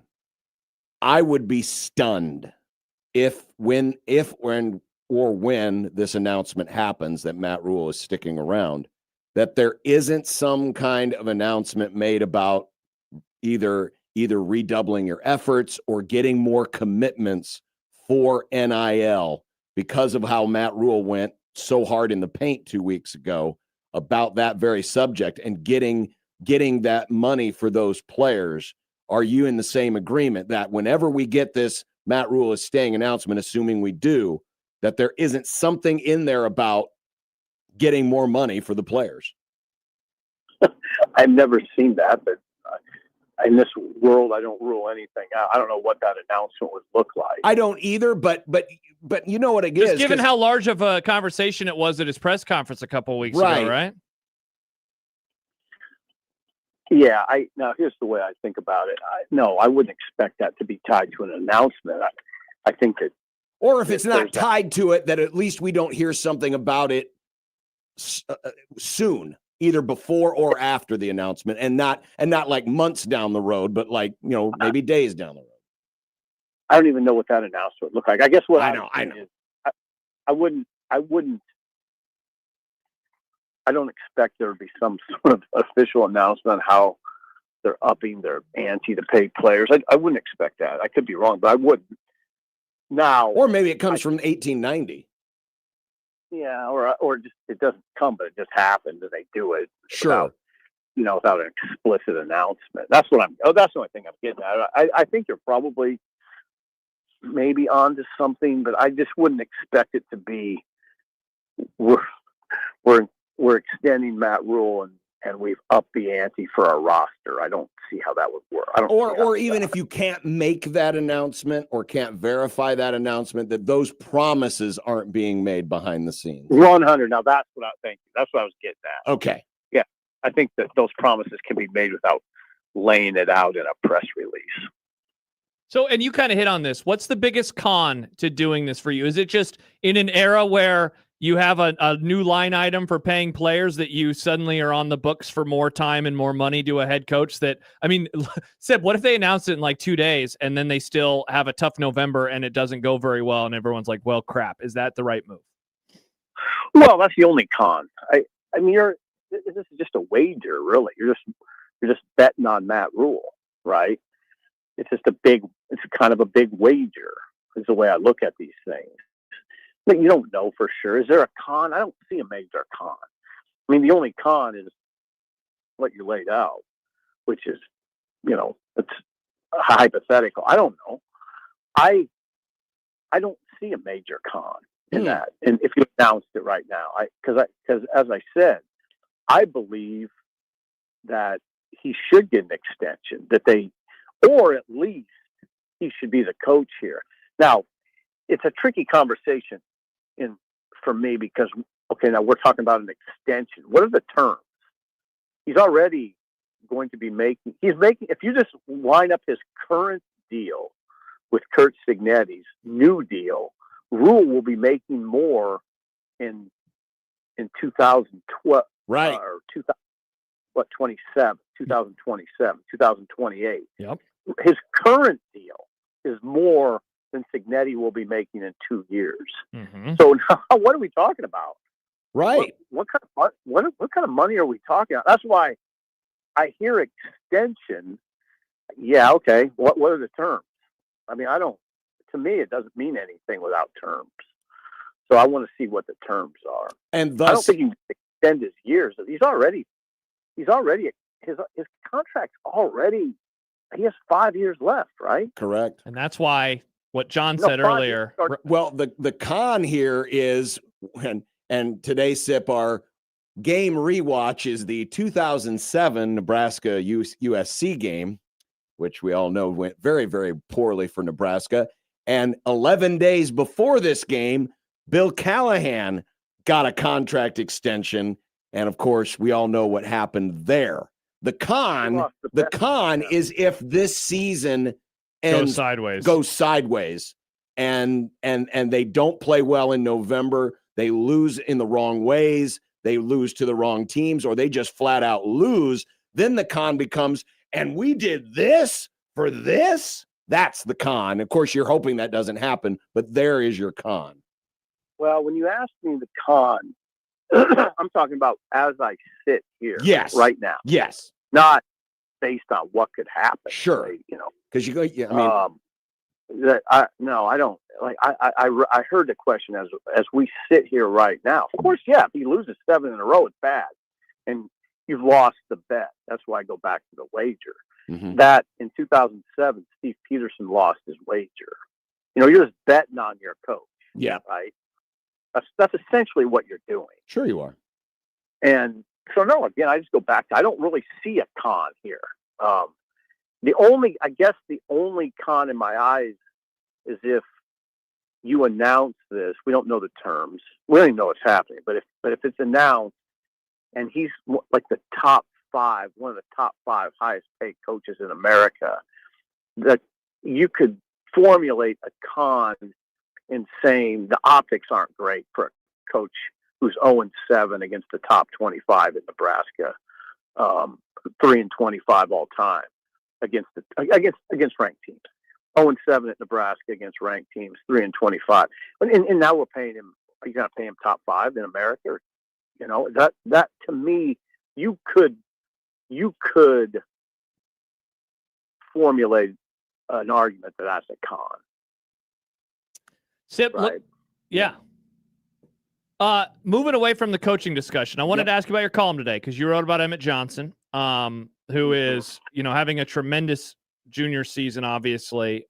You mentioned the idea of another year left. Yeah, he does have another year. And I know a couple weeks ago we talked about Ja'Cory Barney and making sure to pay up, but obviously we'll be having a similar conversation to Emmett.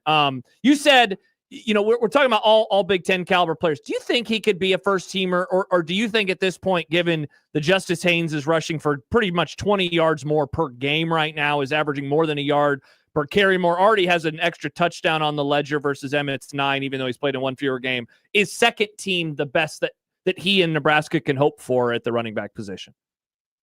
Yeah. I mean, no, I think he could be first team. Is it just one running back is the question? Oh, that's right. First team might have a couple backs, doesn't it? Yeah, it usually does. Wow, so he could be a first team running back. Right. At this point, I'd be surprised if he wasn't. Yeah, I wouldn't rule out even him surpassing Haynes. He's got to get awfully important. He'll be awfully important on, not that Haynes won't, but it's nip and tuck, I think, there. I mean, Emmett's so important to the enterprise right now. He's healthy. They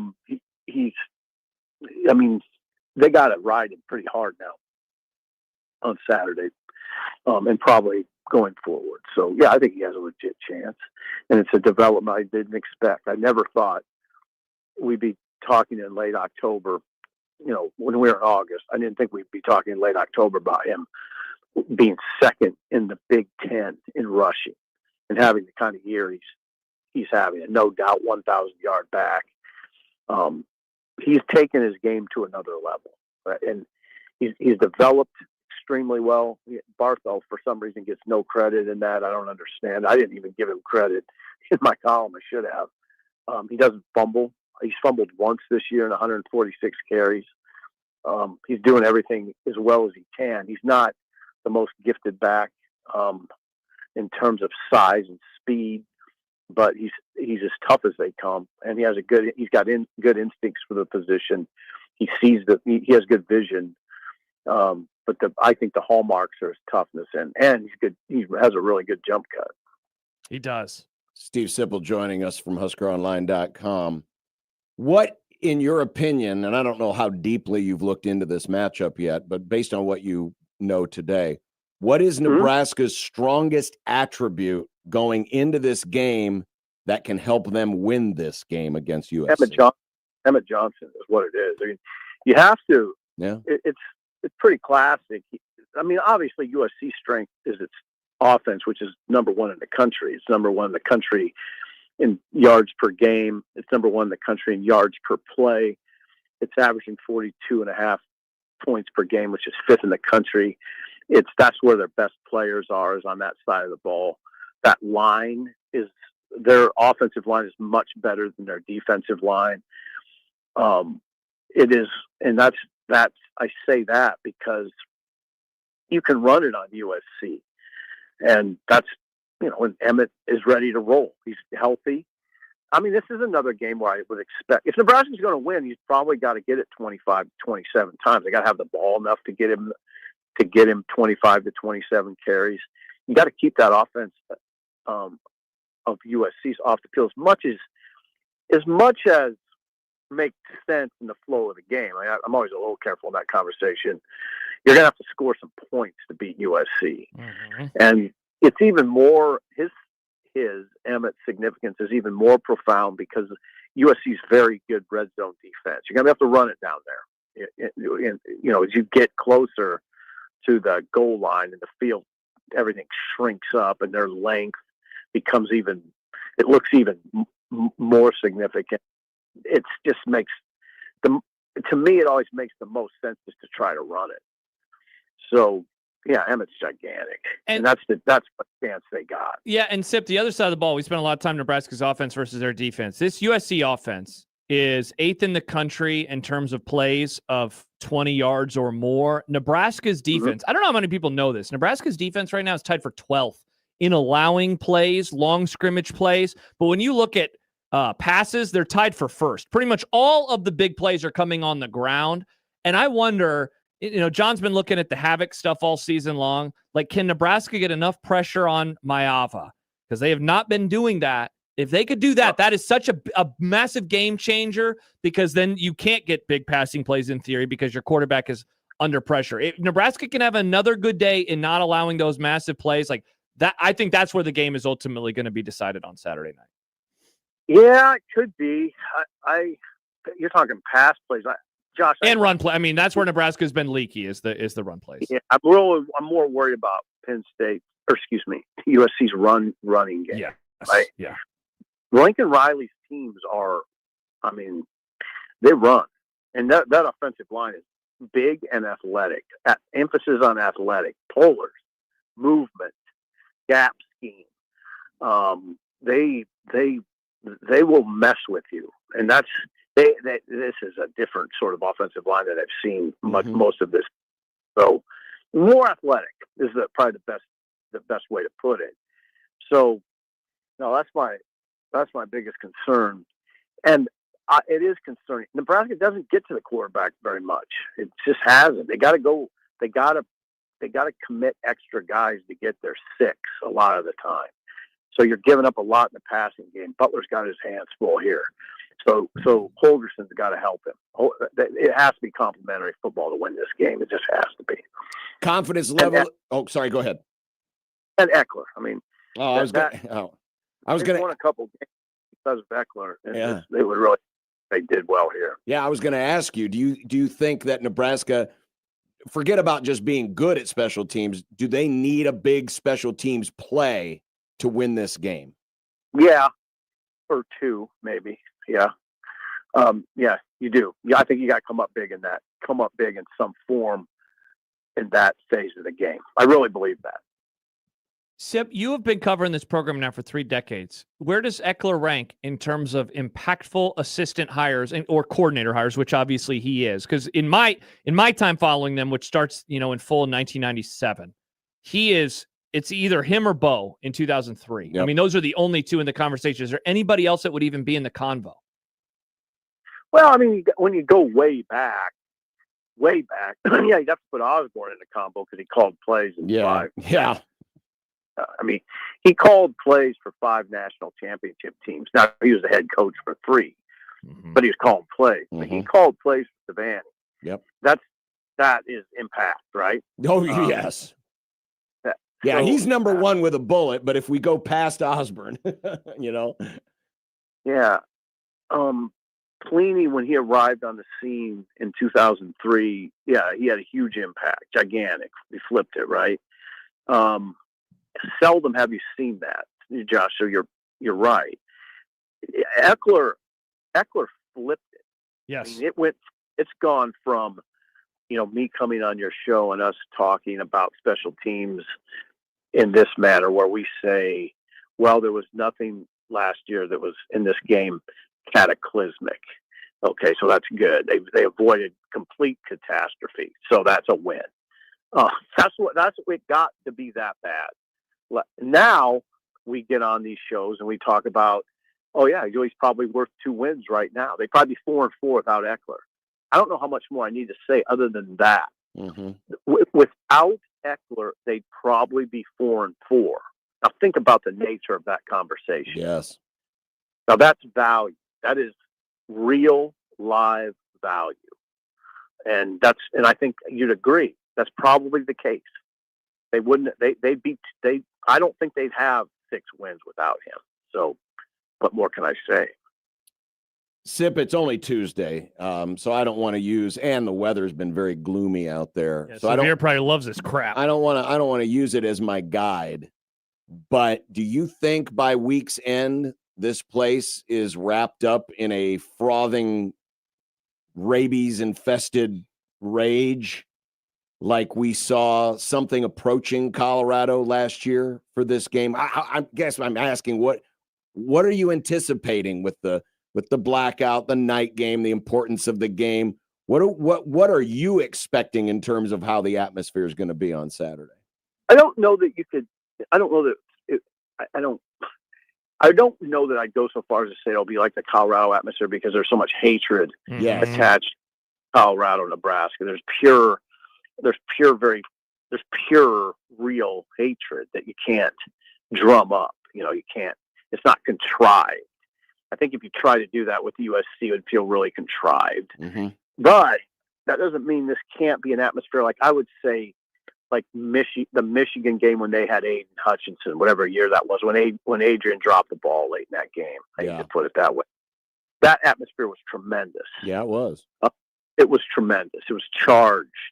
I don't think you could say I thought the Miami game with Bo here crossed my mind, but again, there was hate. There's venom attached to that one. There's not venom attached to USC, so I don't think you can say that it will be like that, but it can be great, and I think it will be. I do. I think it's going to be. I think it could really work in Nebraska's favor, but when I say that, Nebraska has to make it work in their favor. They have to. You have to earn that to a large degree. You have to stay in the fight early and make some big plays early, probably, to keep that crowd in. Nebraska's 13-6 at home under Rule. When Holgerson was talking today about, wow, what an amazing place this is. We all know that it's hard to win here. I'm like, not really. It hasn't been. It really hasn't. I mean, yeah, no lies detected, man. Nope, Seriously. Yeah. I can't. I kind of wanted to write what he was saying, Holgerson, but then I thought they're 13-6 under Rule. They don't always win at home. They've lost 14 straight ranked games at home. I mean, yeah. So no, I don't regard that. It's not always it hasn't been a great home field advantage for a long time, really. There's spots where it is. There are times or games. We want to believe it, but yeah, but I couldn't write it. I couldn't write it with and be genuine about it. So, 13-6 is 13-6. That's not a profound home field advantage. So, agreed. But again, the Colorado game was, and we saw Miami. There have been times when, it's electric there. I thought the Northwestern Michigan back-to-back, those two night crowds were tremendous. And that was Hutchinson. And what year was that? Was it what I keep talking 2021. About? That was the 3-9 team. Yeah, they remember Nebraska buried Northwestern. Teddy was a freshman. He made his first start, I think. And then they came back, and Frost called a glorious second half. Yes, he did. Play calling standpoint, they should have pulled that game off. But I remember the atmospheres were tremendous, and that's what I think it'll be like on Saturday. Steve Sipple, HuskerOnline.com. Thank you, Sip. God bless you both. Thank you. God bless you, Sipple. God bless Steve Sipple. And his emptying fuel tank. Boom. That was great. Yes, Severe had a tweet about that right at the beginning of the convo. What was his exact verbiage? I have it here. Severe said, "Oh my God, I'm out of gas." By the way, speaking of Michael, he texts in some notes about USC. 24th in havoc allowed. Don't give up a lot. Only been sacked 6 times, has Mayava. Haven't run the ball well on the road, though, at all. Their pass block grade, according to PFF, is number 75th or number 95th in the country. Their run block grade is 83rd in the country. So that's pretty interesting, given that they don't get sacked a lot, which, what does that tell you? Mobile quarterback. He can move. That and their receivers do get open, and they can get open pretty quickly. That will be a very interesting matchup against a Nebraska secondary that has quite the reputation. This is a game. Look, you've been saying it, and you backed off, right? Because they continue to perform at a high level. Yeah, but I still believe it. And John, because guess what? Yeah, you can't. You're taking at least 2 steps up in class based on the next best team. Yeah, in terms of their offensive prowess, especially through the air. Who's the second best team on this schedule that Nebraska has played in the passing game? Maryland? Well, probably Cincinnati. Yeah, but that happened so early in the season.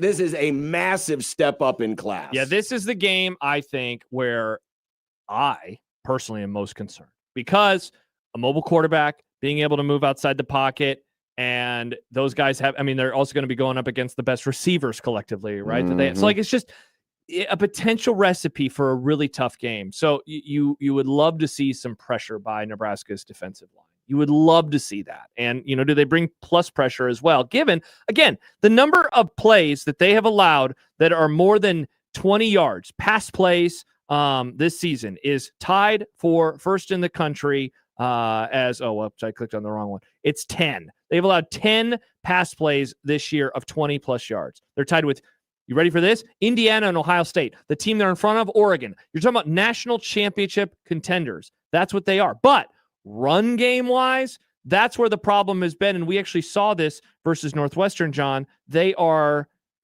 86th in the country because they've also given up 10 run plays of 20 or more yards. That's big plays, big play. That's my first key. I haven't even written it down, but I know it's going to be my first key for Friday's show. Coming up, we've got content. We also have what's for dinner, or is it what's for lunch?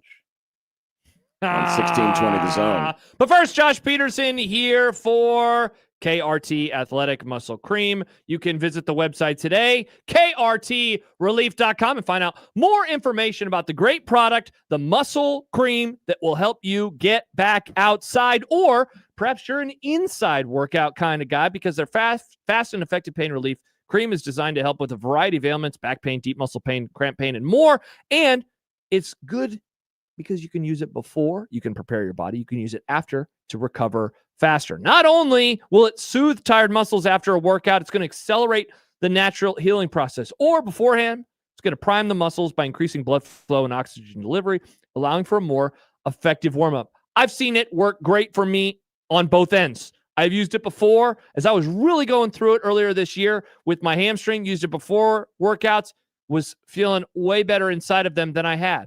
And then as I was still recovering, a couple times I'd go in, I don't need it going in, I'm fine. Finished. Oh, man, I'm sore again. Use it after. Was feeling great as well. Go to the website, find out about the deals that they have, and take advantage of those offers. The website, krtrelief.com.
It's been a nice little busy day. It's Yeah, it has. raining out there. Dan writes. Dan, he's the guy that gives us the posters, the schedule posters. Oh, what up, Dan?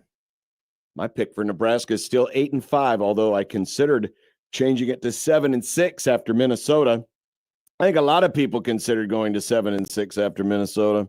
That's weird that Dan is thinking about the bowl game. I never deal in bowl game absolutes. Well, now now you can, because they will go to a bowl game. Yeah, for sure. I'm just saying, like, I can't think of that because I don't know. Well, we don't know what bowl they're in. Can and you who believe they're it'll be playing. the Pinstripe Bowl 2 years in a row? Nick, that would be hilarious. Could I throw this remote at your head? I'm not Shane. What was wrong No. with the Pinstripe Bowl? We didn't have to go. No, that'd be bad. That means that they go like 7-5. You know, maybe it is on the Doesn't table. have All right, to. yeah, I'm sure Nick, they've maybe. had some 8 and. I don't want to maybe a watch 9. them play at a Fine, crappy cold Josh. baseball stadium again. You get the ReliaQuest Bowl. That is the Oh, so artist you- formerly so- known as the Outback Bowl. So you'd rather watch them play in a warm climate in front of like 20,000 fans, all of them Nebraska fans? 20,000. What are you talking? What bowl game are you talking? If they're at the ReliaQuest Bowl, that thing's gonna be packed because they play an SEC team. Yeah, a Southern team in Nebraska. Oh, I wasn't thinking of Nebraska. ReliaQuest. I was just thinking of just any random bowl game that doesn't feature a team that's very close. I mean, you're the one who had him in the playoff earlier again. You know what? It hasn't come back to bite you in your keister. Did we not just do a segment a little bit ago that Nebraska's in the conversation? I'm subscribing to ReliaQuest Bowl if the team Nebraska plays is Tennessee. That would be funny. Tennessee. See, it's so funny. I have wanted them. I don't want Tennessee. Neither do I. I want them to play Tennessee in the non-conference in September. Yes, but I don't want it. Should have. I don't want it in a bowl game. I want them to play a team that we haven't seen them play in a long time. Alabama. Now they're making the playoffs, so that will be tough. Alabama. Texas A&M also making the playoffs, so they can't play them, right? Like, oh, what I don't. Do we want to deal with that? No. What about the whole Trev thing? Well, yeah, people would probably hate that. What about the Gumbo Munchers? How fun would that be? No. You don't want the Gumbo Munchers? No, LSU. Why not? Nebraska's played LSU in like. I've never seen it. Well, I've seen it enough. No, Okay. no, I want. What about Florida? I want something else. We want something else. What about Florida? We want something else. What about Florida? No, saw them in a bowl. I want to see. What about Missouri? How about Diego Pavia? Yeah, they're going to be in the playoff. No, they're not. They might. Probably not. Probably not. I mean, if they lose 9-3, Vandy ain't getting in the playoff. They could lose this week to Texas. They're not going to lose to Texas. If you watch Texas play football, they suck. They won. Did they win? Who did they beat? Tell me who they beat. Mississippi State. When's the last time Mississippi State won a SEC game? Who cares? I think I'd been married for like a month the last time they won an SEC game. It's been way too long. Wouldn't you like to see Diego Pavia? I'd like to see Diego Pavia. Yeah, maybe. I mean, what about Texas? What about Texas? You don't want to do the whole. See, you don't want them to play any form. You want it to be totally new. I want to see something else. Okay. I want to see something I haven't seen. I don't think Nebraska's ever played Vanderbilt. Yeah, I guess. I mean, they're good. I don't know why I'm thumbing my nose at them. Who else? I'm looking at the standings. So Ole Miss is making the playoffs, so it can't be them. How about a rematch with Cincinnati? They've played Oklahoma recently.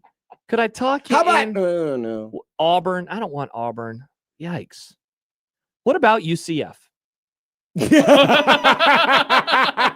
Well, that probably means Nebraska's going to a bad bowl. Are they? I keep. UCF is what? What is their record now? Like 4-3? I think they're 4-3. That's a very Scott Frost record. No, if Nebraska's playing UCF, they're probably not in a good bowl.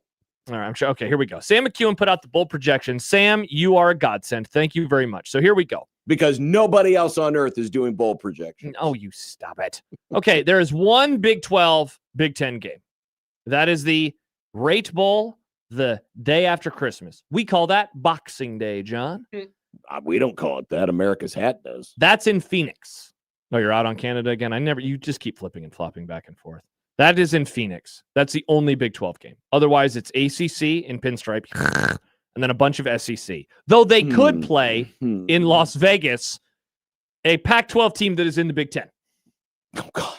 They can play Washington or not Oregon. They can play Washington. That would suck.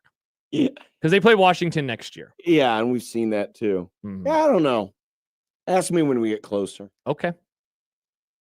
Ask me when we get closer. I will. By the way, Severe texted, pointing out the big play conundrum for Nebraska right now. He says, I'm pretty sure that the 10 pass plays of 20 yards or more have all happened in the last 3 games. I don't have the numbers in front of me, but I think he is right. Yeah. So, I was celebrating them, but so it is starting to trend in that trending direction. in a negative direction? It could be. And this is, as we talked about in the last segment, easily the best passing offense that they have seen. Yes. It's the best offensive operation, man. I was looking at some of the numbers yesterday, and what they do in terms of down-to-down success rate is among the literal best in the entire country. Offensive success rate, they're 7th in the country. They're successful on 51.3% of their plays. Their success rate on dropbacks is 5th in the country. Their success rate on running the football is 12th in the country.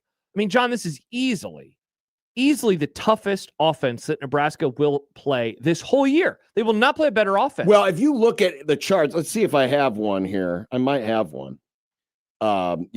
we got lots of graphs and charts. Is it the one that I was just reading from CFB Graphs? Is it that one that you have? Oh no, it's not that one. Yeah, look at that, man. Okay, so this is our J. Bud Davis college football data stuff, where it shows the offense adjusted EPA per play across the XY axis, left to right.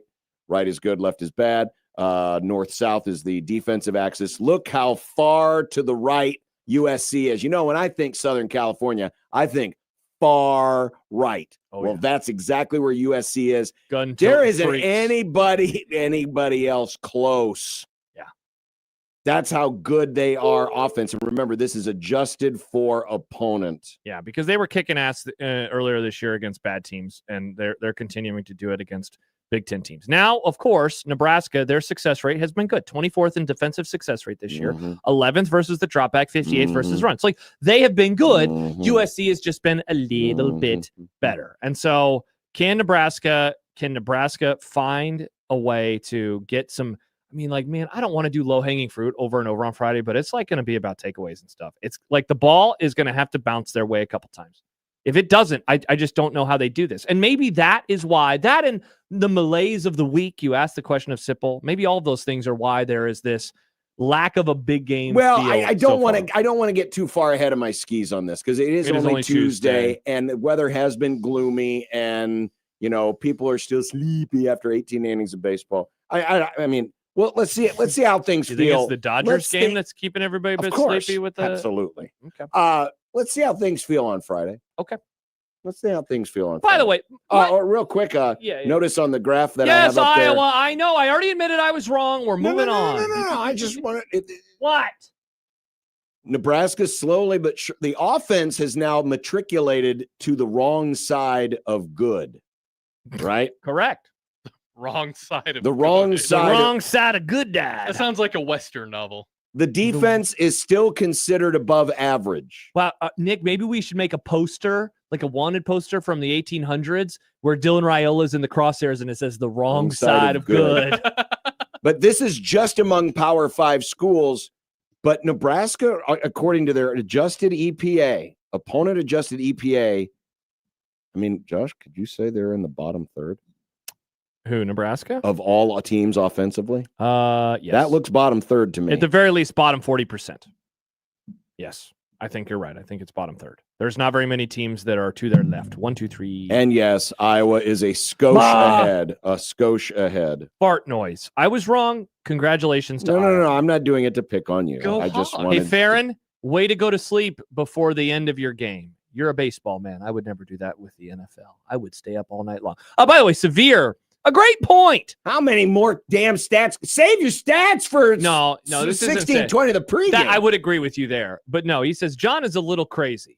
They haven't played LSU since 1986. Half the population wasn't born. I've seen it. That's all that matters. I don't care about the rest of you. 40 years ago, you a-hole. How long have you people known me? And I do mean you people. I've seen it. All that matters is me. John, me. I don't care about you. You were just figuring out what happens if you touch something and how things pop out of it. Oh, by the way, do you want to play LSU without Brian Kelly? Yes. You're gonna be beating up on some interim gumbo muncher. Who gives a rip? Kellyanne would put on a great tailgate. It would be awesome. It would be a party for all. Kellyanne would bring us some We ain't snacks. going to that game. Why not? Maybe Michael would go and I could ride with my. You think Michael would invite us? I bet he would. I bet he'd say, you can pop in. I ain't going to that game. I'm not going to any bowl game. You don't want a road trip with your boys, John? You don't want to spend time with your dudes? It's basketball season, making Josh. jokes, I will cracking be busy. wise. I will be busy. Some of us we don't say around common people. Some of us work for a living. And by the way, you should not be seen in a car. Saturday now, you probably. should not be seen in a car with Brownie. Josh, my friend Brownie. You know what, Josh? John doesn't want to go. I'll go on this 16-20, the road trip this time. I don't think we're going anymore, Nick. Cool. Just kidding. I'm not going either. Really. I love my vacation at the end of the year. I sit on my couch. I don't want to do anything. Now, if Brian Kelly were still coaching, absolutely I'd be in. But really? It's about Brian Kelly? Wouldn't you like to whoop up on Brian Kelly? That's smug. I mean, sure, but I don't. Again, you're going to get interim gumbo muncher. You're going to get And who says LSU's going to be in a bowl anyway? I mean, they have 5 wins. They have 5 wins. When was the last time LSU wasn't in a bowl game? I don't remember what happened in the COVID year, but all right. LSU 25 schedule. They got Bama. Yeesh. But then they have Arkansas and Western Kentucky. Yeah, in Oklahoma, they'll be fine. Okay, but they might only wins. Okay, if you're playing LSU in a bowl game, you're in a bad bowl. 7-5. There you On go. the table. See, I look out for myself and I look out for you. You're welcome, America. The people. Let's do some content. Content. We're going to do some content. Wow. Look, I made you some Unsportsmanlike content. Unsportsmanlike content. Unsportsmanlike content. Think about it, Michael. Think about it, Michael. What are you thinking? If you play LSU with an interim coach, that's like saying, I'm going to go to Jazz to get my Cajun food game on right. All right. May Jazz rest in power. I kind of miss Jazz. Rest in power, Jazz. I liked it. That was meant directly for Mike. I know. Wow. I think, 'Cause Michael, he was not- now you are definitely not invited on 1620 the road trip. Well, Michael doesn't like me anyway. It's fine. I'm not He saying likes you anything better than he that'll- likes him. You never called him Brownie. That's fair. You think Michael likes Nick more than me? I would never Absolutely. call him a slur. I Josh. think You got to see how much Michael and Nick dap things up. You know, they got this own little secret handshake when they. I think I'm number 2 on the list of zone employees that Michael likes the most. There's only one person in front of me. Is it McMaster? I just don't know if it's McMaster or Happer, but it's one of those two. And then I'm second. Probably McMaster. He does like Matt. Shaping him to be more of a football pervert. He's still young and impressionable. Matt already is a football pervert. I watched him and he showed his behind when Bears lost. The Bears have lost. All right, let's get to content. I would love to get to content. Perfect. Have you sent content, John? Oh no, John, you got bamboozled. Wait a second. Are you sure? I'm pretty sure I sent that earlier today. 'cause Okay, it was somebody done a is long going to time feel ago. like a huge idiot here. I don't have any content questions in my inbox. Well, Nick's supposed to send it. He makes up all the questions. Yikes. There, you should have it now. Sam writes, whoa, a no break content. Exactly. No break. We're just loosey-goosey. We're reporting things about contract extension conversations, and now we're getting to Last content. night's game. Oh, baseball. ended in the 18th inning at close to 2 a.m. God's time. That's what I call Central. Whoa. How late did you two make it? We haven't 11th talked inning. about this at all today. 11th inning. 10th inning for me. And I wasn't And even. I was tired. Yes, it I was wasn't. tired. I had there was already. too damn bad. I had already set the bar. I said, if this thing's going to extra innings, I'm making it to the 11th, and that's it. There was no debate in my head, no conversation that I had of like, oh man, go one more inning. I was ready for bed. I'd had a long weekend and I was sleepy. So what did I do? I went to sleep, and then the first thing I did this morning was check what found out. And you know how happy I am that I didn't give it a few more innings, because once you give it a few more, you're like, oh, because you got if you don't want to stay up late for these games, you have to set a bar. You have to say, I'm not going any further than this, and that's it. Because then you can sleep easy. I feel bad for unless it's your team. Yeah, I feel bad and I for hate both of these teams. Wow, Andy says I think I made it to 16th. So I feel bad for someone like Andy. I feel bad for the 17th inning people who are like, nope, I'm done, and then the next inning. If you made it to the top of the 18th, I have to imagine you made it to the bottom of the 18th, and then you just needed one more batter. But yeah, I was out early. Meanwhile, George Springer exited the game when it was only the top of the 7th. That's almost 12 full innings before the game actually ended with an injury to his right side. Is this series toast if he's toast? Definitely is. What's that? It's the oblique muscle. I believe Man, you're were you watching it when that happened, when he swung and it Yep. just immediately like, Yeah. the look on his face, you know Yeah. that pain. That's not a fun pain. Yeah. I felt bad for him, and then I felt bad for Stibbs because he was watching, and then they were like, hey, remember that one time he hit that home run against the Mariners? Like, that was kind of mean. They didn't need to remind everybody of that home run against the Mariners. it was a heroic moment, and that's his signature moment of these playoffs. Yeah, that's when he hit the home run I'm against sorry. the Viewer I'm sorry. discretion advised. As someone who has had to live forever with the By the specter sea. of the stupid Bartman play, you Mariners fans need to toughen up a little bit. Get used to seeing the George Springer home run, because that happens. Okay, when bad things happen to your teams in the playoffs, and it's really good for the other guys, it gets played over and over and over and over. Get used to it. Do the Blue Space Jays recover tonight, or are the Dodgers going up 3-1? Ask me if Shohei got enough Z's last night. He got enough Z's last night, John. You don't know that. So you think they're going to lose?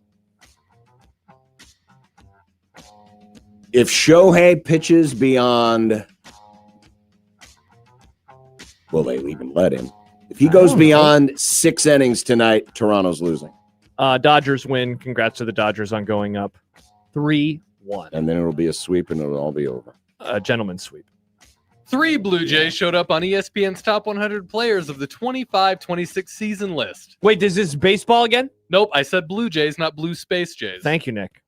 Jackson McAndrew came in at 83, Josh Dix 77, and Owen Freeman 59. Braden Smith from Purdue led the way. You got thoughts on this? I will. I have thoughts, but I want to hear what John thinks first. I think these lists are always kind of silly anyway. It's basically the equivalent It's of called content. watch lists for football players, or like a list that came out earlier this year about the top quarterbacks that all bunch of folks got all hot and bothered about, and then they had to bring in their white knights and their ponies, and we haven't done this yet this week, so it's probably a good time for this. Oh, here they come. Where's my white and blue knights? Riding to Jackson McAndrew's defense. Or do they joke just I was not going to give a make that damn? I'm not going to make. I don't know. I had a really funny joke. I won't make it. I'll Why tell it not? to you. I'll tell it to you off air. You're going to think it's funny. Good. You're going to think it's funny. After Sunday's 30-16 win over the Chicago Bears, Coach John Harbaugh called the Baltimore Ravens' violations of the NFL injury report policy regarding Lamar Jackson an honest mistake. Are you buying this? Absolutely not. Now, do you know what the sitch is here, John? Vaguely. So he was on the scout team. And apparently in the NFL, if you don't take any of the number 1 reps, you are a limited participant because apparently in the NFL, only starting quarterbacks going to take, they don't get the number 1 reps. This isn't college, right? You're not doing any of that crap. He was with the scout team. They said he was a full participant. He was a full participant with the scout team. We get close to game time and it's like, oh, by the way, he was the scout team quarterback. All week long, people thought that he was not the scout team quarterback. The line adjusted accordingly. The Bears had been preparing to go up against him. They faced Snoop Utley. Now, in the end, the Ravens still covered. So, there was no chicanery regarding that. The Bears were still an embarrassment. But, they do not play with this type of stuff. No. And so I was watching Florio on Sunday, and, he was talking about suspensions. He was talking about fines and removal of draft picks as potential punishments. This is the type of stuff. And I would say this, John, coming the week after what happened in the NBA, a lot of this is gambling related in terms of needing information out there. I think they're going to get the hammer. Whatever the hammer is, they're going to get it. They need to. They lied. Come on, get out of here. It was an honest mistake. No, this is not an honest mistake. This was a blatant lie. And while you don't want to overreact and base your punishment on the news that happened earlier in the week in another league, but let's face it, sports is under a bigger magnifying glass because of what happened with the NBA this week. So guess what, Ravens? You're going to take probably a little more punishment, and they should. They should. This is not an honest mistake.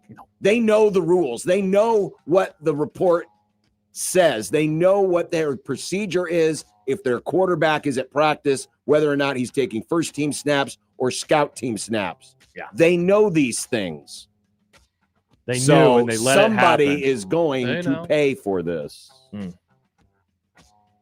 The current AFC playoff picture has the West with 3 teams, the East with 2, and the North and South with 1 each. In the NFC, it's 3 for the West, 2 for the North, and 1 each for the South and East. Take a look at the standings. How much upheaval is ahead? A lot of upheaval, which is why I'm getting my pin out and I'm sticking a pin in it, because tomorrow we're going to do our top and bottom 5 recaps that we haven't done in 4 weeks, and we'll have a lot more on it then. I'll say this before we get into that tomorrow. I think a hot take that I should have put on my hot take earlier is that the AFC playoff field is set. We just don't know the order in which those teams are in. Chiefs, Chargers, Bills, Steelers, Broncos, Pats, Colts. I don't know who on earth is going to take one of those spots. Wait, Steelers, not Ravens? My bad. You're right. Correct. The Steelers are not going to go to the playoffs. I misspoke. I think, John, the fields right now are mostly set already. Wow. I think you can make an argument that so there are 14 teams that make it. 13 of the 14 are locked and loaded. I just don't know who's going to fall out. Like, do you trust the Bears? Do you trust the Panthers? Do you trust the Cowboys? So you're saying my tingle was right? Yes. I've long given up on any of my Colts slander. The Colts are good. The question is, are the Colts a Super Bowl team good, or are they just going to make the playoffs and then lose, and then everybody is like, see, I told you they suck. The grand total so far of buyouts owed to fired college football coaches is now almost $168 million. Whoa. While Brian Kelly is reportedly being negotiated, what does this say about the state of college athletics and the near endless money being spent to pay people not to work? Well, it says that they put the priority on football. They always have, they always will. And eventually they are going to use these types of things not to lower the deals with the coaches, because they never will do that because the agents will not allow them to. They're going to use it to cut other sports. Like, it's obvious where this is all going, unless they could somehow convince all of these agents to agree to lesser contracts. And they never will. It really should be much more incentive-based. That's what the contract should be. It should be less about guarantees and more incentives. But again, it's like, they gave away newspapers on the internet for free. And then at a certain point, it was like, hey, come pay to read the newspaper. And it was like, no, you gave it to me for free. And the cat was out of the bag. And so they could never catch up. And it's going to be the same thing here. And I think other sports are going to be the ones that pay for it. It's going to be used as justification for the venture capitalist money. So it's going to be the dumbest crap. Which is ridiculous, but I guarantee you this is what's going to happen. And the Big Ten's dipping their toes in that water right now, but this is where it is. And it's amazing to me. It is amazing to me that this still is happening. I get why it's happening, but it's amazing that this keeps happening because you have a spending problem, college sports. You don't have an income problem. You have a spending problem. And now you have painted yourself in a corner that you cannot extract yourself from. In the words of Obi-Wan Kenobi. You have done that yourself. Bingo. Let's move on, because before we get to dinner, let's learn about the lunch. So on Saturday, after the Jays exhibition game, I had a chance to talk to Owen Freeman. Mm-hmm. You might remember this summer, there was a lot of scuttlebutt on the internet, mostly based from Iowa folks, saying that Owen Freeman and Josh Dix, then Iowa teammates, didn't get along. Yep. And that there had to be a summit. There had to be a dinner to smooth everything out. Well, I finally cornered Owen. And here's you what cornered him? Well, he was actually sitting across from me and he had plenty of room to escape. But here's what was said about the dinner. How much fun was it to get a ball, get an assist from your former teammate, Josh Dix? You guys know how to work together. Exactly. Just being out there with him, it's a lot of fun. I'm really glad that we're both able to share his last year together, and I'm excited. There was rumors in the off season that you guys didn't get along, and there had to be some kind of special dinner. Do you want to clarify any of that? So that's not true. Me and Josh are great friends. Exactly. The dinner is real, though. It was more of a lunch, but well, what time of day was it? It was like noon. Well, that's lunch. Exactly. So I was it supper? I already committed, and I was giving him my own recruiting pitch, like, hey, we could play one more year together, stuff like that. Yeah. And then when he committed, he tricked me at first. So it was between this and creating another school, and I'm driving. He calls me. I'm like, hey, what's up? He's like, I've decided to go somewhere else, and I'm like, frick, man, my freaking dinner didn't work. I paid for his lunch, all that for nothing. And then I'm like, oh, whatever, man. I'm still gonna cheer you on. He's like, no, I'm just playing. Let's get it done one more year. And I almost swerved off the road. I was so excited. That's awesome. It's a lot of fun. No, there's no bad blood between us ever. What was lunch? It was a burrito spot in Iowa City. Yeah. Was it? Oh, what is the name of that place? The Stella's. Oh, okay. Yeah. It's not the place that Connor steals the hot sauce from.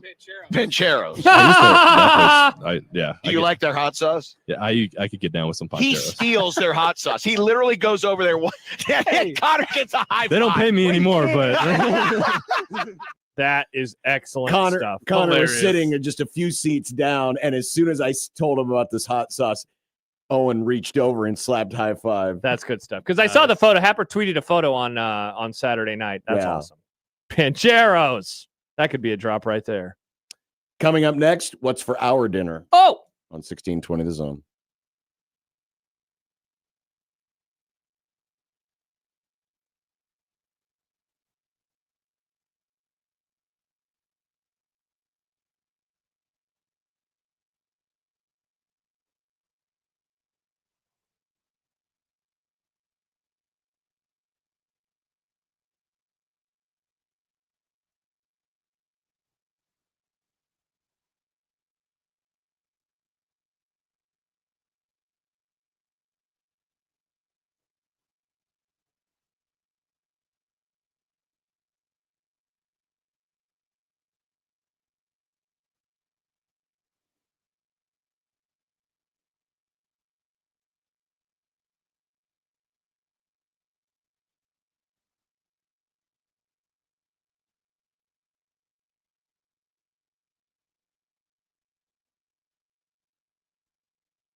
When you knock us down, we're going to get up. And on the way up, we're going to bite a kneecap off. Crust is good on your pizza, not your ass. I will eat your ass first. He's tough as a Woolworth steak. And then it's going to take 2 more shots to knock us down. All right. And on the way up, we're going to take your other kneecap. I'm ready to hang them up, gut them, and skin them, and chop them up. You know what? I'm ready. My daughters aren't starving to death. I'll eat my neighbors. And we're going to get up, and then it's going to take 3 shots to get us down. And when we do, we're going to take another hunk out of you. Cliff, what are you going to take away as your best memory from playing basketball at Boston College? Probably just like going out to eat.